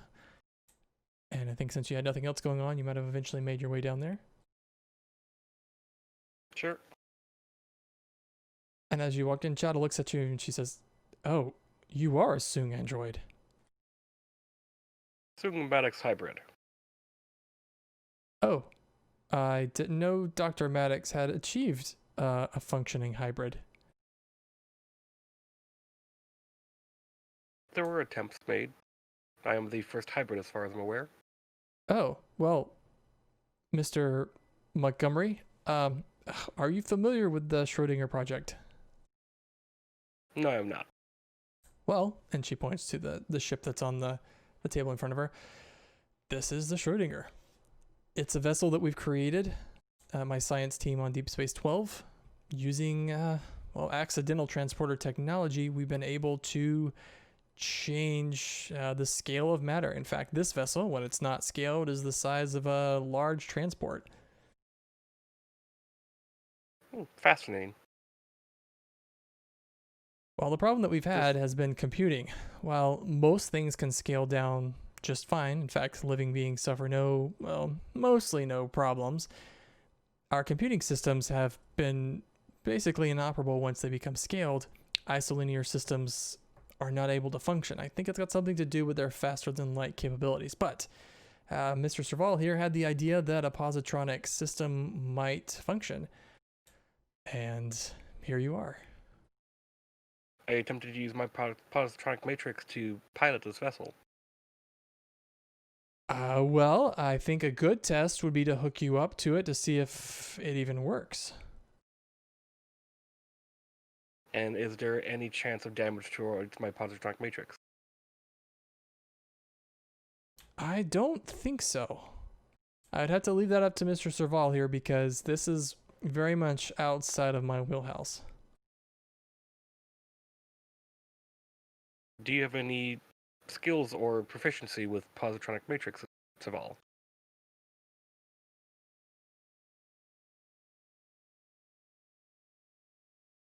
Sorry, you cut out there at the end. Can you repeat that? Do you happen to have any skills or training with positronic matrices? I can't say that I really have. I know the basics. Like if you came in injured, I could maybe fix you given enough time. But I don't know. I mean, it occurred to me that looking at what Dr. Chada is trying to do, that your positronic capability might be able to be replicated. Replicating the positronic brain has proven rather difficult, even for Maddox. The only reason why I'm functioning is because he had to use a different hybrid design to make me work. It was with him and Reginald Barkley that got the programming running. So if we were to say replicate your design, it theoretically could work. Imagine this. You replicate a human body to your own size, weight, and age, and then you were to take every bit of experience that you've ever accumulated throughout your life and then put it into the brain instantaneously. It would suffer neural decay. It would die. The same can be said for a positronic matrix. It needs to develop and grow. I mean, I'm not proposing that we give it experience. I'm proposing that we essentially create a blank slate and then, much like a neural gel pack, let it form those random experience connections between virtual neurons that would essentially allow it to develop its own personality. Which, if it wasn't clear earlier, Dr. Chada, using a positronic matrix in this way would essentially be giving the Schrodinger a personality. I hope you would be okay with that. That has a lot more moral implications than I think I was ready for. Could we maybe take a step back and let's do a step one here, Mr. Montgomery, if you're up for it. If we could try just interfacing your neural matrix into the Schrodinger as it stands currently, and let's just see if the system works. This is all theoretical at this point, but without scaling you at all and putting you in any danger, I could at least plug you in, if you will, to the Schrodinger to see if it's even possible. As long as there's no danger, I will submit to testing. Well, again, this is theoretical and very much unknown. There might be some risk. I can't think of any. The ship is at a scale currently. It's not in a it's not in a changing environment. It should be stable. I think the worst that you might have to deal with, again, not a computer specialist, might be some kind of feedback or just doesn't work at all. No, what will happen is clearly Montgomery here will turn into a football-sized android. Serval just face palms. I suppose that believe could I would- happen. If that were to happen, I would compromise the structural integrity of the ship. My spine alone is more durable than most of the hull. Well, the good news is the scaling system has never successfully been able to scale something beyond its original size. So, there's that. This would have to be something entirely new. I think at this point, though, since we wouldn't be actually activating the Palladium circuits, that the risk would just be the computer systems not being compatible.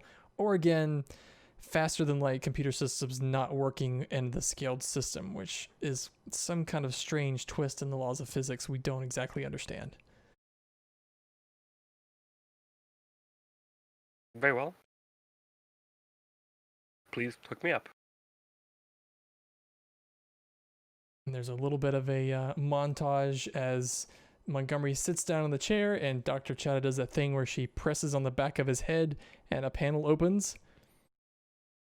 And she says, this is quite amazing. I read about this before, but Mr. Serval, I can use your help here. And she pulls up like a relay that's connected to the computer system in the Schrodinger. Do you know how to connect this to Mr. Montgomery? And Serval looks around the torn apart lab, finds some optical cabling, rips it out of the wall because it's already half out anyway, and fashions a working connector out of it and says, I believe this will suffice. I think it's what Mr. Geordi and Mr. Data used on the Enterprise or something similar.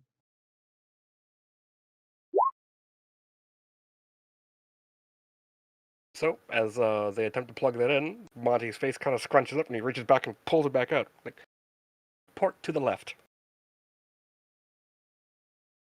Sorry. And yeah, port to the left.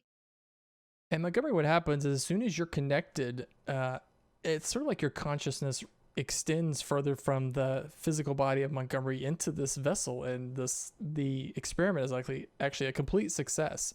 You feel the systems on the ship kind of activate, and you can't exactly control them. It needs manual interaction, but you quickly realize that your positronic matrix can become the glue between each of the systems. So someone manning the helm could fly this thing, or someone could use the sensors. It's basically as if Montgomery becomes the backbone of the computer system in the vessel. Fascinating. Instead of replicating my positronic matrix, you can just use me. That's Well, cool. wouldn't that mean that you would be stuck with the vessel? Only for the duration of the mission. Right, but if we were to try and apply this to a greater way, you would have to go with the vessel wherever it went.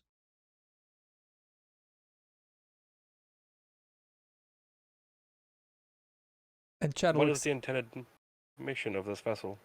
and Chad hands a pad to Serval, and she says, well, and she says to you, Montgomery, well, we haven't exactly worked that out yet. We're still trying to work through the science, and unfortunately the Klingons showed up before we had figured that out. But Serval, I think this answers your question about remote operation. The amount of data coming out of Mr. Montgomery's positronic matrix into the Schrodinger is astronomical. I don't know if we could replicate this without a direct connection. As in, I think for this thing to actually work, Montgomery would have to be either attached to the Schrodinger or on board it as it's scaled.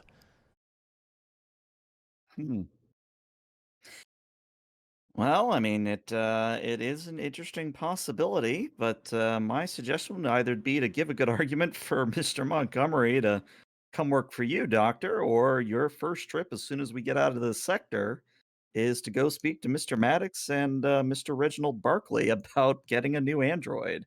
No offense, Montgomery. The only other positronic brain left by Dr. Soon was unfortunately destroyed due to the development of the Matrix that Maddox and Barkley designed for me.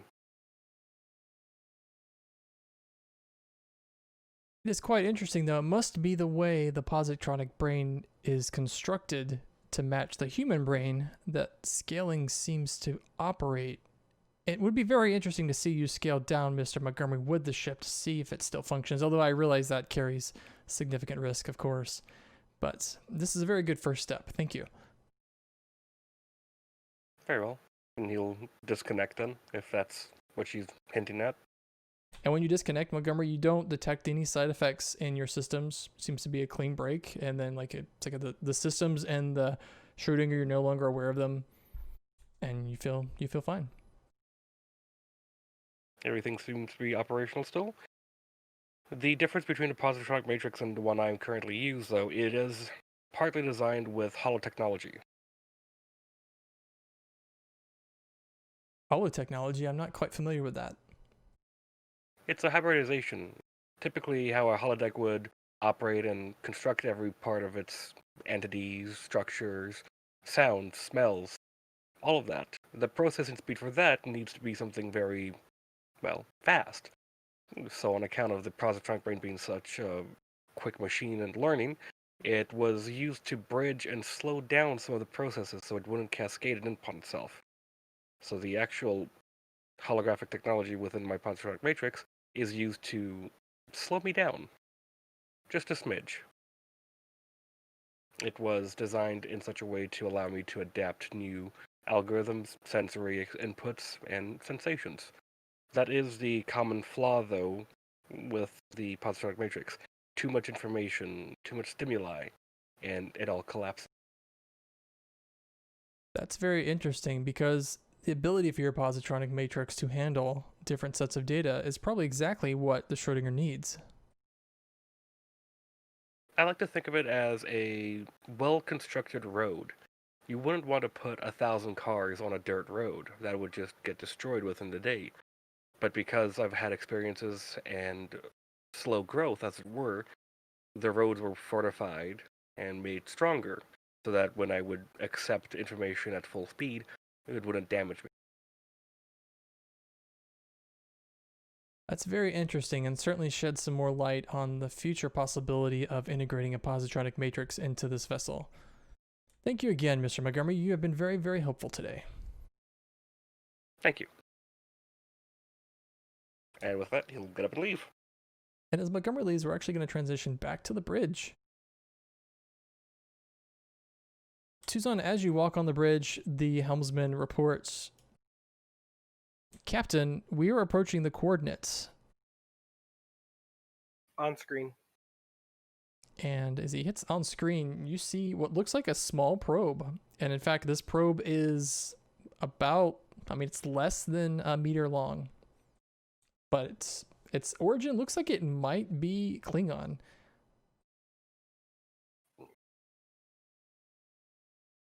What is the sensor reading on it? So, Fan, since you're like the only crew that we have on the bridge at this point, I'm going to make you do the roll. But I think Sure. this is right up your wheelhouse. Why don't we do a reason science? I don't think you actually have a focus. No, I actually don't have sensor operation as a focus. But the Hope can assist with a sensor science. The difficulty is 0. All right, now I'm just gonna roll straight. Now there's 2 successes already. Who wants So- to get the hope? Oh yeah, don't forget the ship. I'll get the ship. You said sensor science? Yeah, sensor science. You got it. Okay. Sensors and science.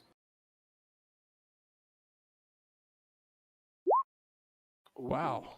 Very nice. Ship crits. Woo! So 4 momentum? 4 momentum. So right away, Sofant, you do detect a life sign, and I'll answer more questions if you give me some momentum. Well, I mean, it's probably safe for me to say it's a Klingon life sign, yeah. That is incorrect, actually. For the 1 momentum, I will tell you, it is not a Klingon life sign. It is a Trill symbiont life sign, and it is very faint. Okay, now you need to be a little bit more clear. The actual symbiote itself, or a host with a symbiote in it? The symbiont itself. What? Oh dear. I tell the captain this and I say, sir, I mean, I wasn't How is that prepared for something like this. How is this possible? Do we have any unjoined Trill on board and alert the medical staff that we have an unhosted Trill symbiote? On it, sir, but with what I know, I think you actually might have to redon your medical gloves, sir. Well, first time for everything in the command, isn't there? Although, it'll be nice to get back into the medical situations. And at this point, have I gotten a list of crewmen that would be suitable for this? There are a number of Trill on board. The situation is you'd actually have to scan the symbiont to make sure, like, it's not every Trill can be a host. You'd actually need to take a look at the symbiont to see who would be the best host for it. Well, I was imagining more like an Esri Dax situation where it may not be the best fit, but it would keep the symbiote alive is mostly what I'm concerned with. Yeah, what I mean is not every Trill is necessarily gonna be a host or could be a host. Like there are a number of Trill I on see what you're board. saying. Yeah, there are a number of Trill on board, but the thing you have to calculate is, okay, of the Trill, who can be a host, and then can they actually take whatever the symbiont is and them host it?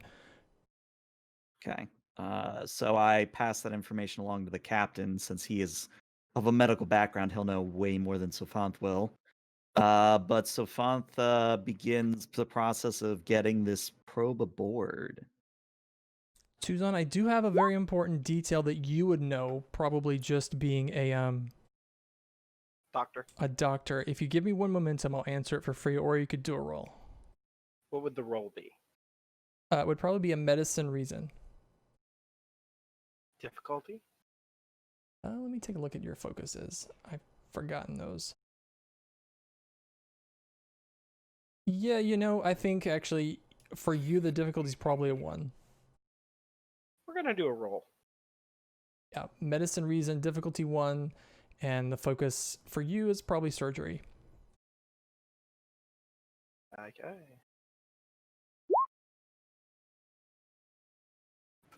I believe that caps you guys in momentum. So what you know is the time that it took for this probe to get here from the border and for a symbiont to be out of a host for that long means that symbiont's probably in critical condition.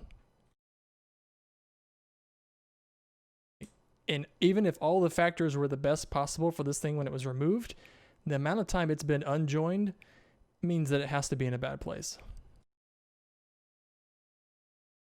Get the probe on board. I'm heading to sickbay to prep fluids for it, and then we've got to find a host for it quickly.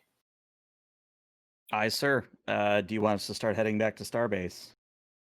Once the probe is on board, do one final scan, make sure we're not leaving anything behind, and set course for Starbase at maximum warp. Yes, sir.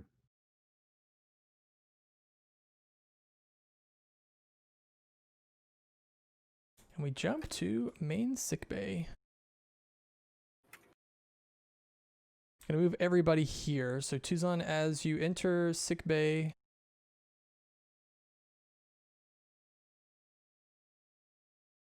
materializing in front of you onto a bed here is the symbiote, and Wynn is immediately, working with it.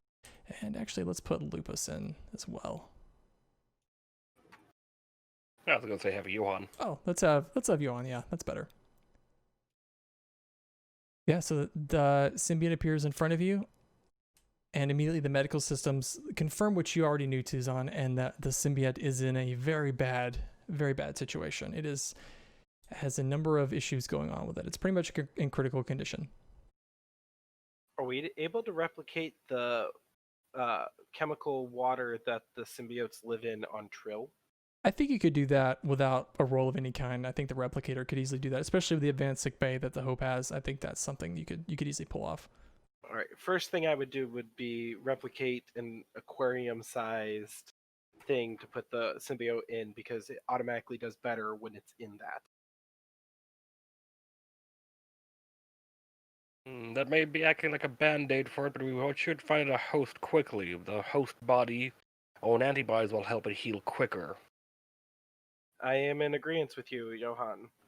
I look at the list of Trill on board and I'm assuming that I would know like the characteristics that they would have to know, so I'm guessing roll to eliminate people who couldn't host. Well, a few things first. As the symbiote enters the tank, it just drops to the bottom. It's not actually even swimming around like a symbiote normally would. What you might want to do first, Tuzan, is determine what the symbiont is. Like, there should be a record that you might have access to of, who the symbiont is and where it actually came from. All right, let's figure out what the symbiote is. Am I rolling to figure it out? I think in this case, I think you probably guessed it. A medicine insight difficulty, I'll say difficulty of 2. Difficulty 2, okay. I think it provides procedural work as a focus. Okay. I'm going to spend a momentum for a third die. And the Hope can assist with anyone that would like to do that with a medicine and computers. Medicine.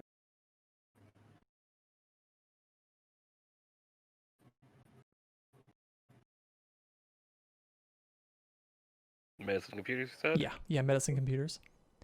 And I have a feeling this will all be floating momentum if the ship gives you any successes. Okay, there you go. Nope, we just get 1 momentum, which means we're back at 6. Yeah. So this is the Dax symbiont.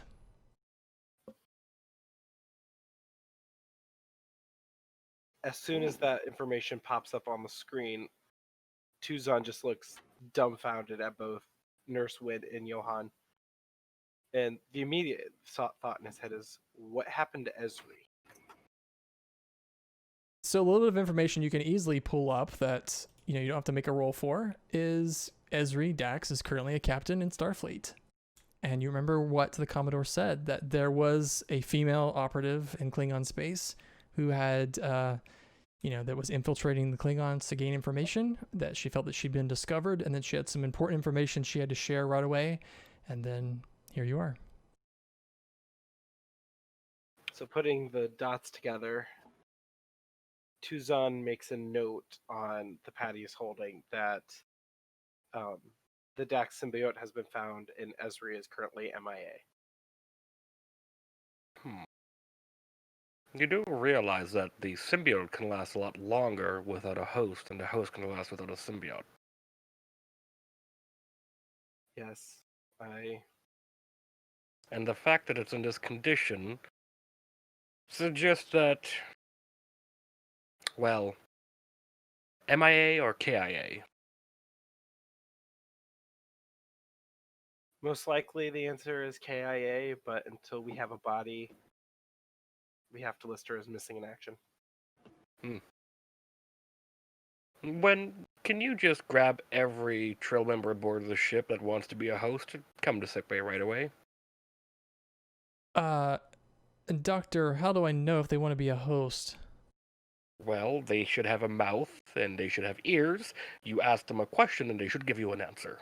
Okay, so you want me to interview every Trill on board? Okay. Why Simple. not just... Do you want to be a host right now? Yes or no? Very well. I guess I can get onto that. I hand Win the pad that I was looking at. Here's the list of the Trill. I tried to do some weeding out of individuals who are not compatible with the symbiote, which there are Trill individuals who cannot be joined. Oh. Yes. That's...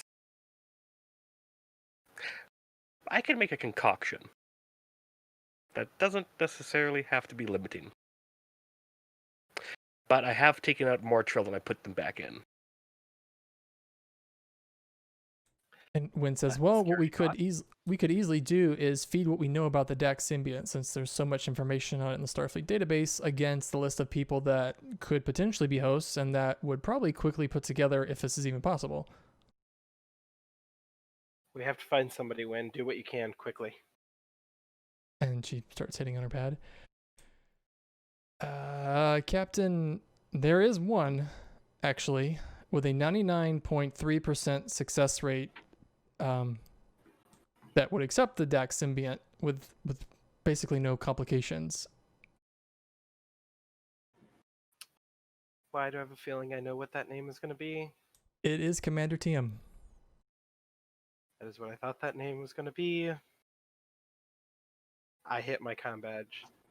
Jarrus, I need you in sickbay immediately. He says, I'll be Yeah, if right there, anyone- Edon. If anyone is hesitant, we could put this on a human. Do a bunch of suppressing of their immune system. Yeah, it'll work. The only survivor is William Riker. You guys do have a floating momentum that you could use for a question if you'd like.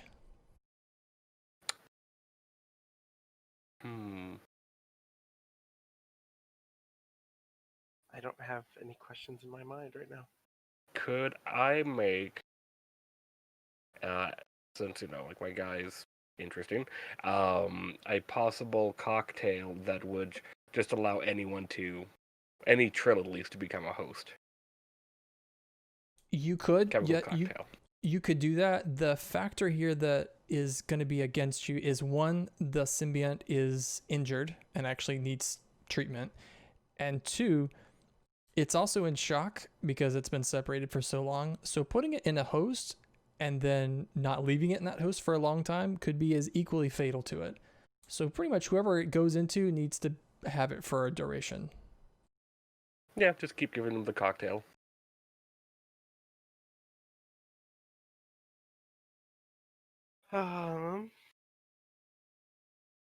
But the symbiont is injured and would need treatment. Is there any way that we can help it with its injuries before implantation? That's gonna cost momentum right there. Yeah, it will. I know, but we have the floating, and Oh, I thought I just used the floating. He Oh. did, yeah. You'd have to give me another. okay, that's fine. Because I want to know if we can help make the transition better.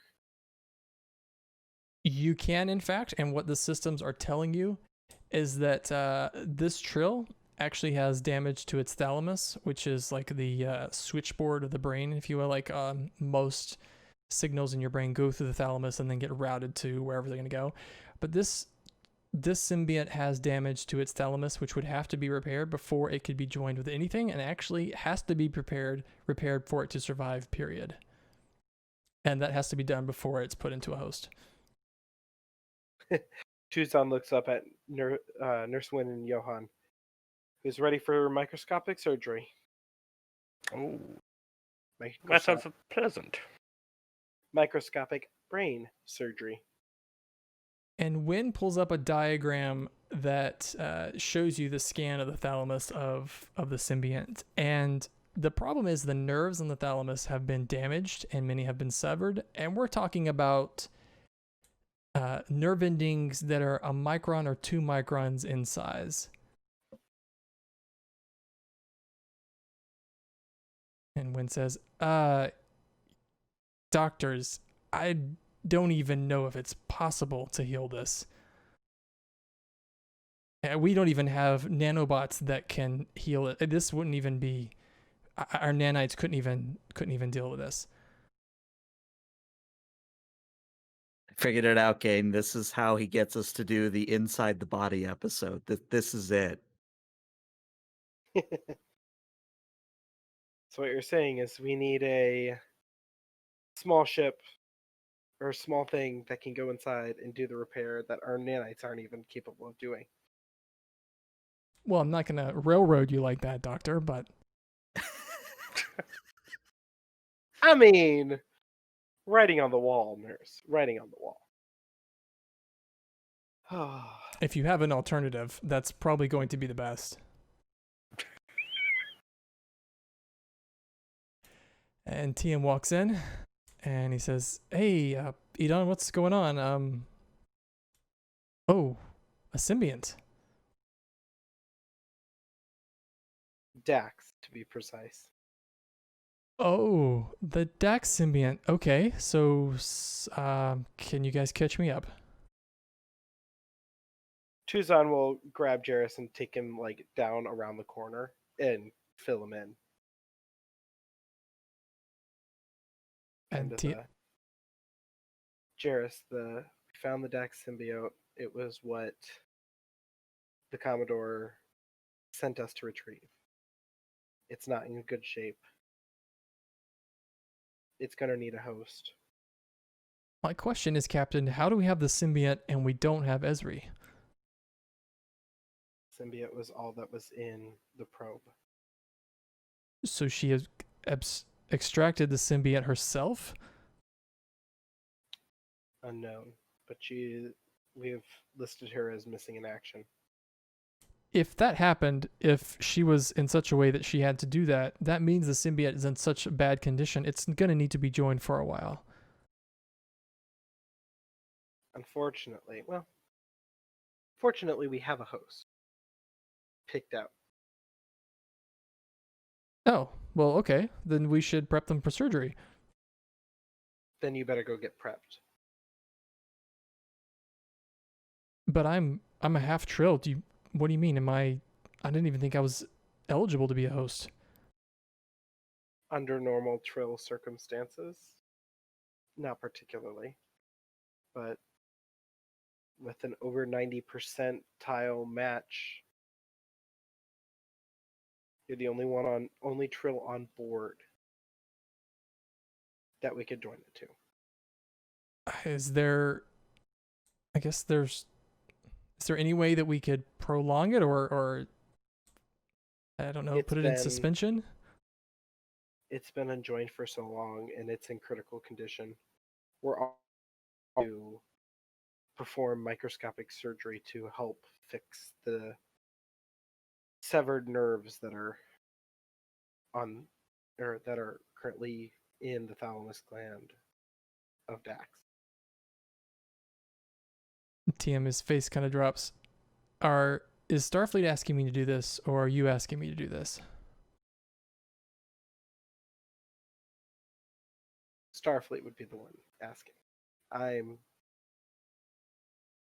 coming to you and saying, you're the only hope, but it's your body. Because if I go through that procedure, I won't be the same person coming out. I know. But there will always still be a little bit of Jarrus in there. I don't know if I could do this for Starfleet, but I would do it for you if you asked me.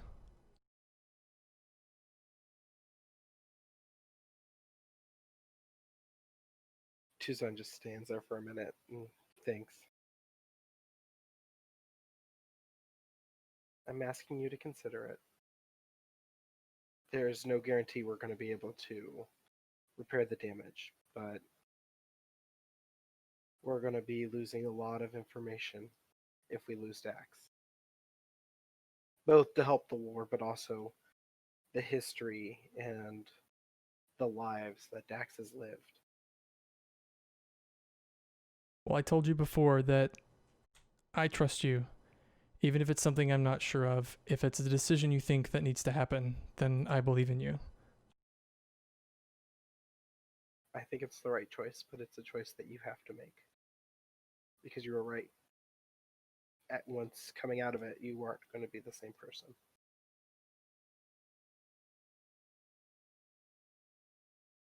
Why do we need to save this symbiont so badly right now? Can it... I mean, what was Ezri doing? I'm not entirely sure, but the priority one transmission from the Commodore sent us to rendezvous with the probe that contained Dax. She must have been in deep cover in the Klingons.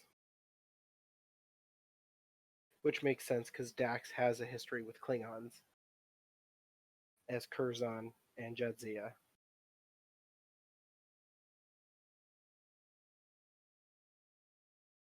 Well, if she was undercover dealing with Klingons, that means she probably has, if she went through this amount of trouble to save the symbiont, then well, there must be something very important that it can tell us. Possibly a way to end the war.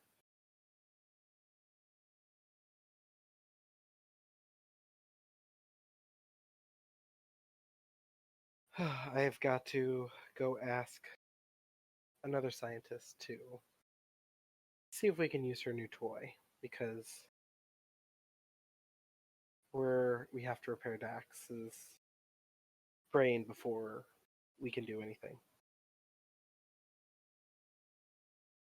Well, Edon, again, if you're asking me to, I'll do it.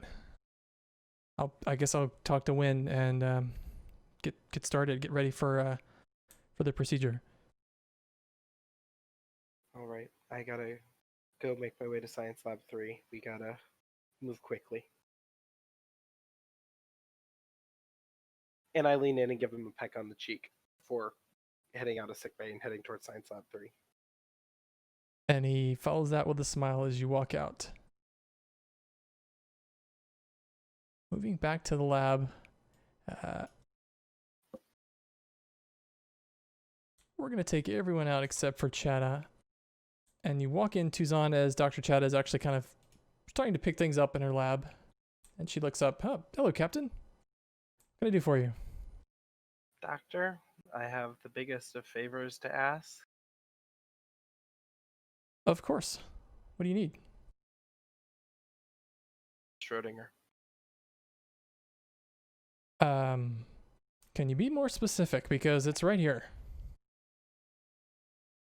We have picked up the Dax symbiote from a probe that the Commodore sent us to rendezvous. No Esri, no host. The symbiote has neurological damage, smaller than what we can fix with our current nanite technology. But if we could be physically in the neuron, that might just save the symbiote and put an end to the war. Potentially. Well, Captain, everything you're asking for is, I certainly agree to it, was one of the original missions of the mission profiles that we came up with for the Schrodinger would be for military or for a medical application. But frankly, I'm not the person you need to be asking. You need to ask Mr. Montgomery. The Schrodinger can't operate without his positronic brain. If you need this immediately, he has to be on board.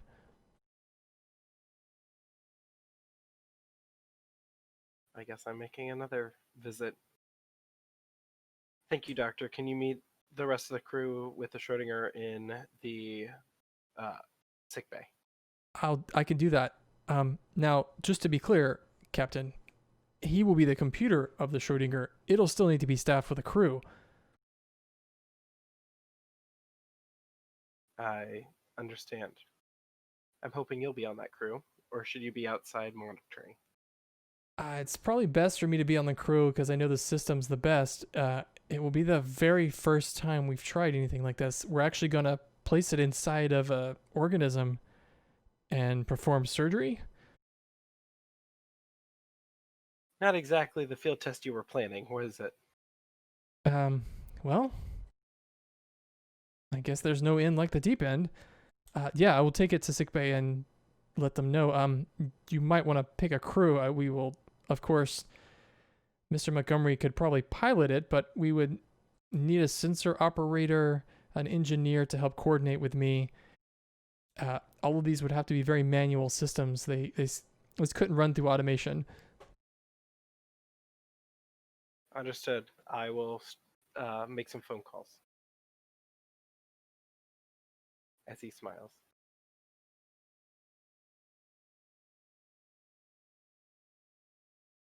I'll see you in sickbay. And Tuzan will walk out of the science lab and start walking towards Montgomery's quarters. Meanwhile, contacting some people to man the crew. Because I think it'll be really interesting, I'm going to say, Montgomery, you were actually the brig visiting 8. So... I thought she was in solitaire, so no visitors. I don't think that Starfleet has the equivalent of, like, solitary as in no visitors. It's solitary because she's in a cell by herself, but I think she could still take visitors. Oh no, I thought that's what, like, Sofa had said. I mean, what I intended was, no visitors, but it's really up to the security officer on duty's decision. It's Danik, so to the letter. Well, maybe Maybe it makes an exception. Could be interesting. let's play that out. I think it'll be fun. So, Montgomery, as you walk in, you notice Danik, who you've encountered before, is standing at the door. Hello. Mr. Montgomery, what can I do for you? I was just informed that 8 was in the brig. I was wishing to talk with her. I'll allow it, but I'm not going anywhere. Understood.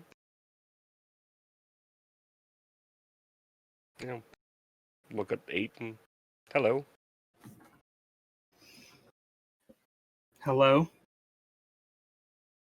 How did you wind up in here? Well, it turns out that the commander, referring to Sophanth, was listening into my conversation with the captain and decided it was an attempt at mutiny. Interesting. Were you attempting mutiny? No. I simply stated that, given what I thought of the captain's decision, I had thought that the ship was placed in more danger because of that decision, and was thinking about talking with multiple medical officers about possibly relieving the captain of duty so they could be retrained. Ah. Interesting. I am more concerned that this conversation was essentially eavesdropped on. I figured it out once I saw Sophanth and Commander Tiem standing outside my door. Well, the door of the captain's ready room. Do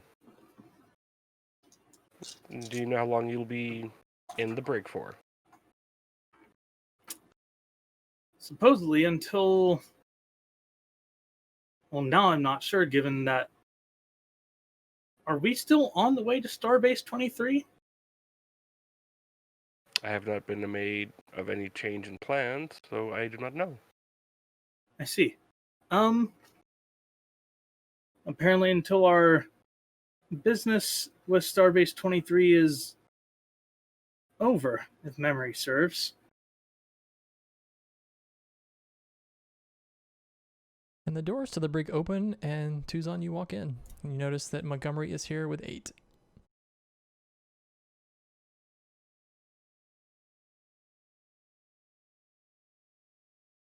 Helps to unmute. I walk in and just simply stand there. Hope I'm not interrupting anything. I was just informed that a private conversation between you and 8 was breached by your first officer. Yes, and not to my knowledge. Should I ask if the conversation me and you had was breached? To be quite honest, I'm not entirely sure.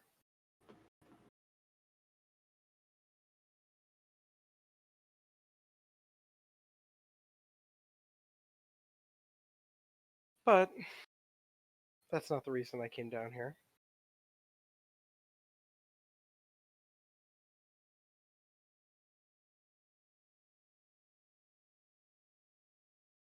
I'm here to ask a favor of you, Montgomery.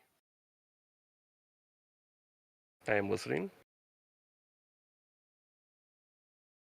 Well, I'll bring you both up to speed to as much as we can. Well, when the events that were happening with 8 on the bridge took place, we received a Priority 1 hail from the Commodore to immediately change course to rendezvous with a deep cover agent that had been discovered, and we were to meet at the border and then resume course with Starbase 23.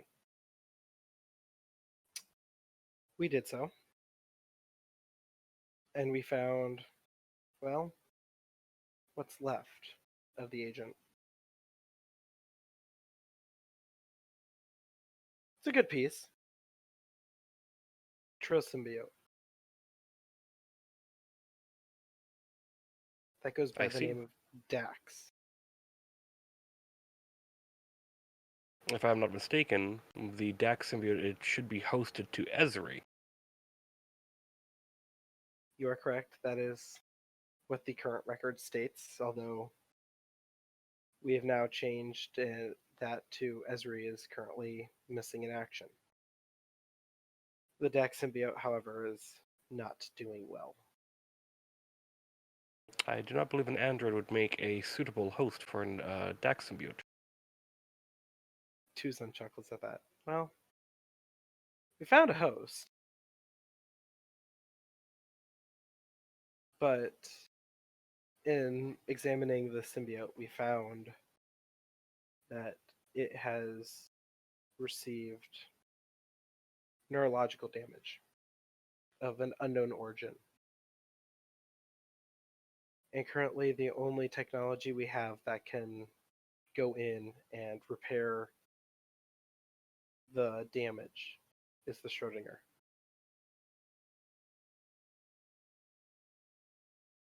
Ah, so you'll be needing my processing capabilities. I need you, Montgomery. Your processing abilities, yes, for the Schrodinger, but I need you and your abilities and your thoughts.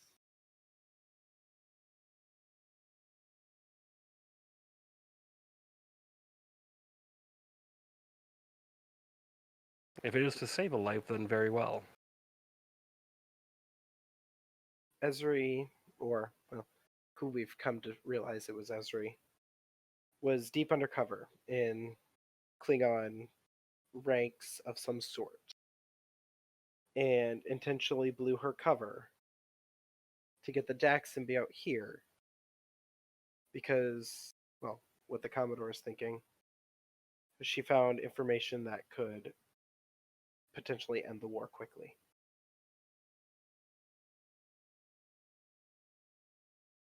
Very well. I will help. I appreciate Montgomery.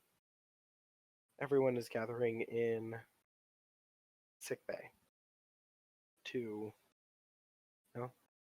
jump both feet in the deep end as it is to try to save the Dax symbiote.